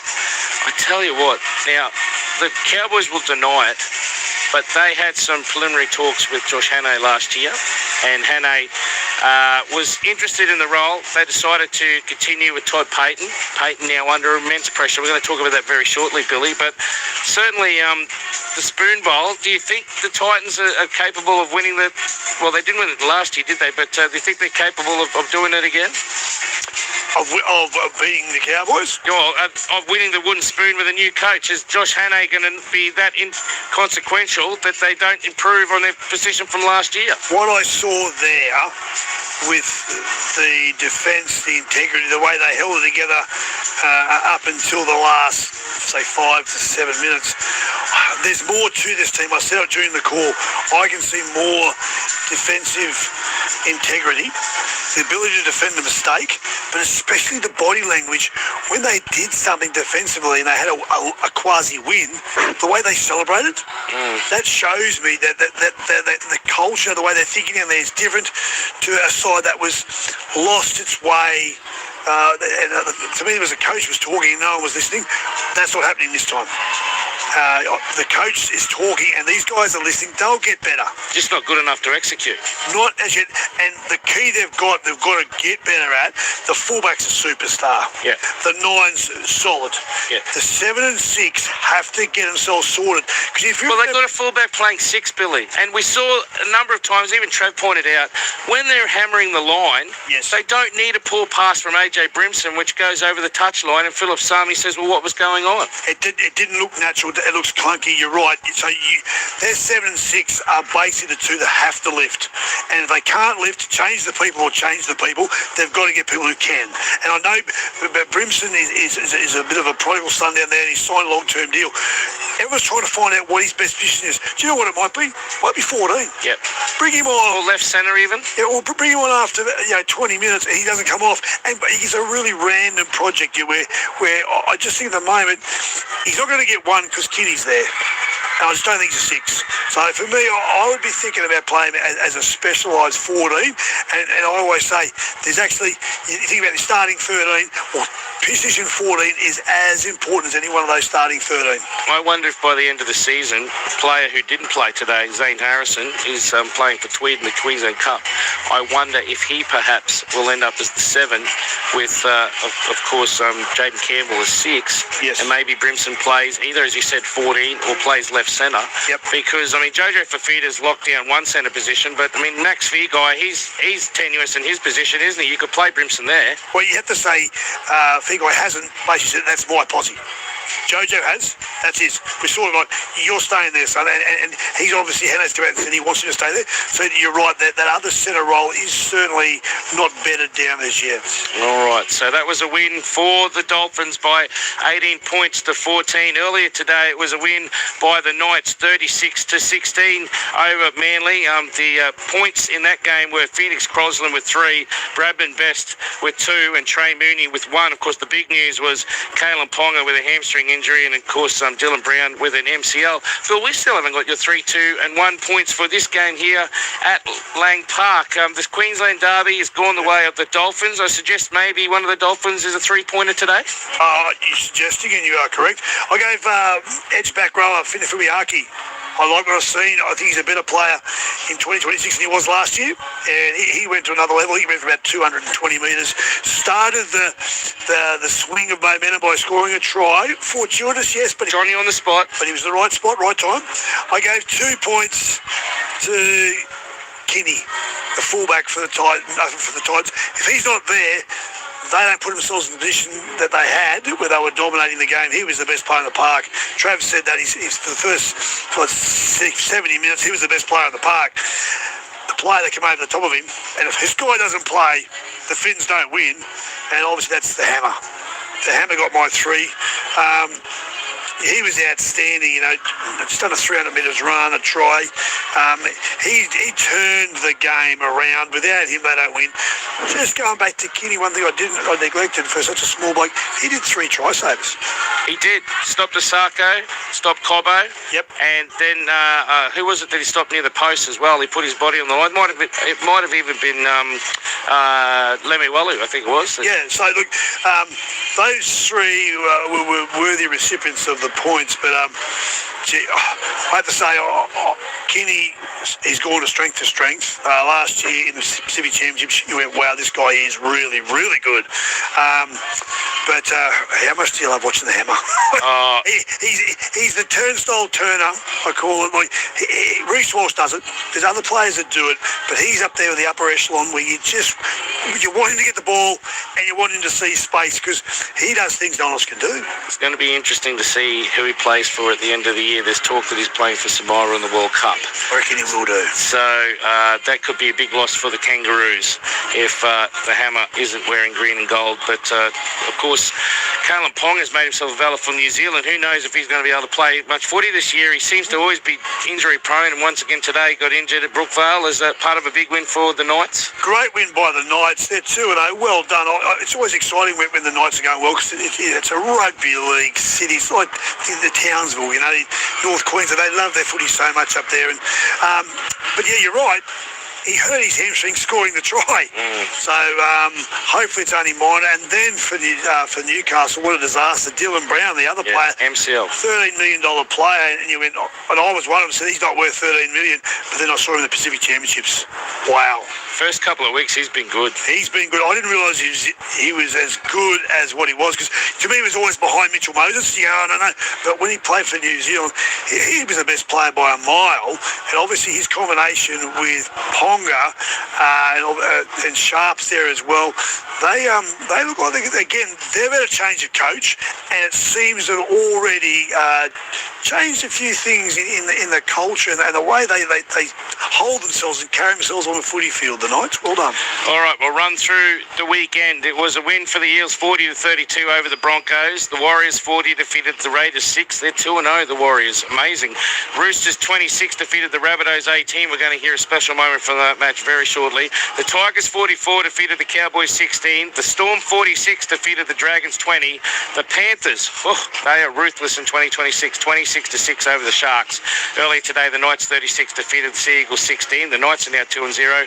And the Dolphins have won 18-14 over the Titans, which means that we've got a ladder at the moment, Bill, which is the Storm on top of the ladder on 4 points, ahead of the Warriors, who are also on 4, the Panthers on 4, the Knights on 4, and the Tigers on 4, and the Bulldogs on 4. Both of those teams with 1 win each, but of course they've got a bye in there. Coming up in 7th is the Sharks on 2, the Rabbitohs on 2, the Dolphins now moving to 9th on 2, the Roosters on 2, the Raiders on 2, the Eels on 2, and the Sea Eagles are 13th without any points to show, alongside the Dragons, who are 14th on 0. The Broncos, with so far conceding 66 points, they're on 0 in 15th spot, and the Cowboys are 16th and the Titans are 17th. Those two sides on 0 points as well, facing each other next week. Now, I want to ask you 3 big questions before we head off at 1:30 the hour, and I'm going to start with this magic moment from Friday night when the greatest try scorer of all time went over in the match between the Rabbitohs and the Roosters. There's Fafita, left-hand side run, spins off Cherry Evans, offloads back here to Sullivan, releases Mitchell on the left edge, Johnson on the outside of open space, they're chasing him, they won't catch him, Alex Johnson goes in to score. It's a moment in rugby league history. A couple of fans trickle on, his teammates envelop him. A few fans are running on here. The stands are emptying. It's pandemonium. Alex Johnston stands alone as rugby league's greatest try scorer. What a moment it was, Bill. Would they run on? Would they not? In the end, they did. The NRL said don't, but they did, and it was a wonderful moment. 3 quick questions. He's only played 1 test for Australia, played 11 for PNG, but 1 test for Australia, never played Origin. By virtue of the fact he holds the game's try-scoring record, is Alex Johnston the greatest winger of all time in the NRL? No. As a winger, as a try-scorer, yes. But as a winger, no. Okay. When you consider Ken Irvine, 24 games for New South Wales and 31 tests for Australia, and he held the record previously, perhaps should Alex have played more rep footy? Well, ask the players that held him out of those wing spots. So he didn't play more rep football because the players in front of him were lucky. They were great players. And you think about over the last 10 years, the calibre of the names, the wingers that have held Alex Johnson out. That's how good they are to have held him out. He's the greatest finisher we've ever seen. But that doesn't make him the greatest winger. Now, with all due respect, this is a North Sydney player talking about our greatest ever player, Ken Irvine. To me, Ken Irvine is a Hall of Famer. He should be an immortal, in my humble opinion. When you look at what he did... So he still keeps the name for the try-scoring medal. Do you think it's still the Irvine medal? I think it will do, yeah. I think, and they'll find out another... Johnston Irvine? Potentially. I'd have no problem with that. But I'm sure Alex will probably get another accolade because he's such a great human, both on and off the field. That but there'll be something that he'll be acknowledged with. So, but Ken Irvine for me should be an immortal. He's a Hall of Famer, and Ken Irvine is in the team of the century with a guy called Brian Bevan. I did some research on the other day. An Australian, played a couple of years in the 50s in Australia, but then went and played in Warrington. He played about 690 games and scored 790 tries. Yeah. That will never be eclipsed as a global record. Yeah, for me, Alex Johnson's the greatest finisher, and this record acknowledges it. Well done. The Cowboys, we talked about them playing the Titans next week. How long should they wait before pulling the trigger on Todd Payton? Round 6. At the latest. So what, if they're 1-5, if they're 2-4, what are you thinking? 2 and 4, okay. 1 and 5, the gun's probably been loaded. If they're 0 and 6, they get their triggers pulled. Who do you think they should be chasing if they're going to go away from Todd Payton? If it was me, I'd be going Willie Peters. Yeah, I agree with you on that. And they've got a good relationship, those two clubs, so it'd be interesting. I know Todd's got a great relationship with Willie Peters, whether Willie would pull the pin on Hull KR and come over to coach the Cowboys. I'd say no, and because Willie should stay and finish off the season there, because he's put that club, along with other people I'm sure, in a position which is unheralded for Hull KR, and it's great for the game over there. But he strikes me as he'll see out his time there, at least for this season. If the opportunity comes, he'd come back, and it'll probably mean there'd be a caretaker coach put in place in Townsville if it unfolds that way. I hope for Todd Payton that the Cowboys roster, which is good, it's a very good roster, it shouldn't be at the bottom, so hopefully they can turn it around. Some other names mentioned: Brad Arthur, Dean Young. I wonder whether or not Jason Demetriou, who also coached the Pride up there, whether he'd be considered. These are some of the names that I'm hearing. He seems to be embedded in the London Broncos, and he's there doing something. It's bubbling away the London Broncos. Why is he there? Why is Darren Lockyer there? It's great to see, for the game, but watch this space. Something will happen in the British Super League, European Super League, over the next couple of months. The Rugby League, the NRL, will get involved over there.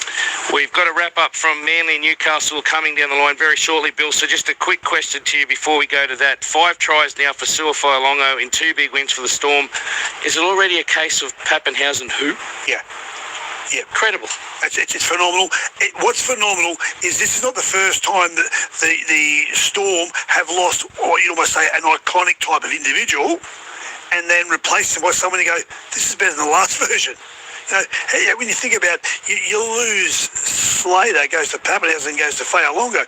You lose Cameron Smith, put in Harry Grant. It's unheard of what they've done, and that plays squarely at the feet of Bellamy and Frank Panisi.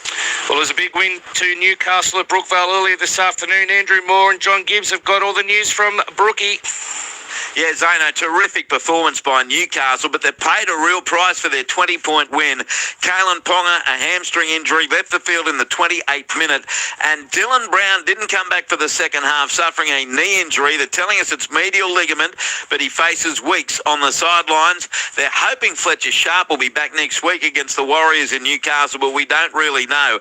At halftime, it was 30 points to 10, and even without those players, Newcastle never really looked like losing as they went on to score a 36-16 win, 6 tries to 3. John Gibbs. It was very convincing from the get-go when Luke Brooks, for some bizarre reason, didn't try and catch the kick-off in goal. Yeah, he had a couple of mistakes from kick-offs, which they were made to pay Manly and Luke Brooks in particular. They were bad mistakes. They got away to a good lead. Manly got it after going out 12-0 to 12-10. You thought, here they come. But it was Newcastle who came up with some great tries. But there was a try set up by Bradman Best. Kalen Ponga in scoring has strained his hamstring, so he's out next week for the next couple of weeks. And then Dylan Brown, nearing half-time, he set up a try as well with a beautiful flick pass, and he's done his MCL. So you thought they were in trouble, but they never looked like losing. Knights 2 out of 2. They beat the Cowboys in Vegas, convincing at Brookvale today. What's impressed you most from the 2 games we've seen from them? Well, with their attack, because they couldn't attack. They couldn't score points. Today they scored 30 points in the first half. They only did that once in a whole game last year. Once.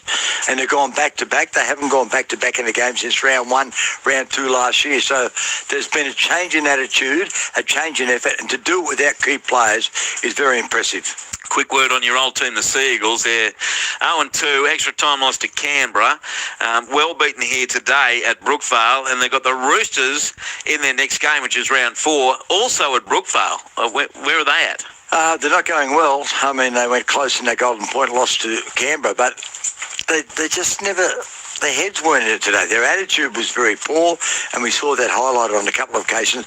Too many errors, too many missed tackles, playing at home in front of over 17,000 on a sunny afternoon at Brookie.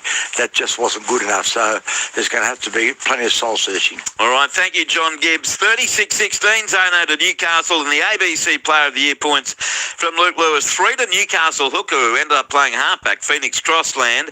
2 to centre Bradman Best, that's as involved as we've seen him, and 1 point to front rower hard-working Trey Mooney. Great win for the Knights to remain unbeaten.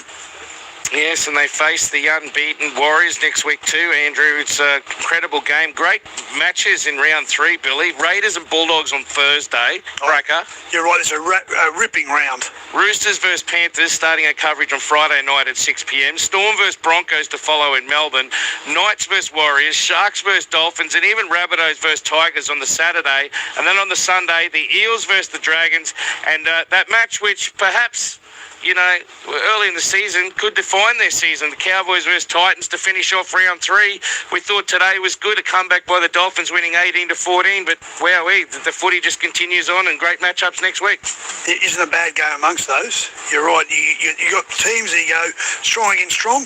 The weaker ones seem matched up against each other, and round 3 will reveal 3 rounds in. If you're 0-3, then there is a few alarm bells going off at your headquarters. In the AFL, the Gold Coast Suns are leading 110-64 over the West Coast Eagles. In the A-League, Melbourne Victory 4 are leading Macarthur 1. That's in the second half of the A-League men. Zane Bojack, Billy Moore, thank you so much for your contribution today, Bill.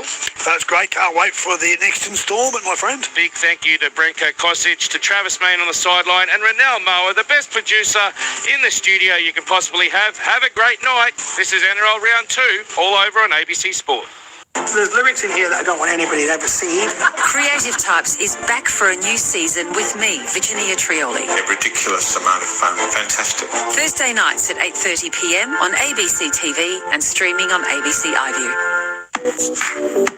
ABC Sport Digital Radio, your home of BBC Stumped.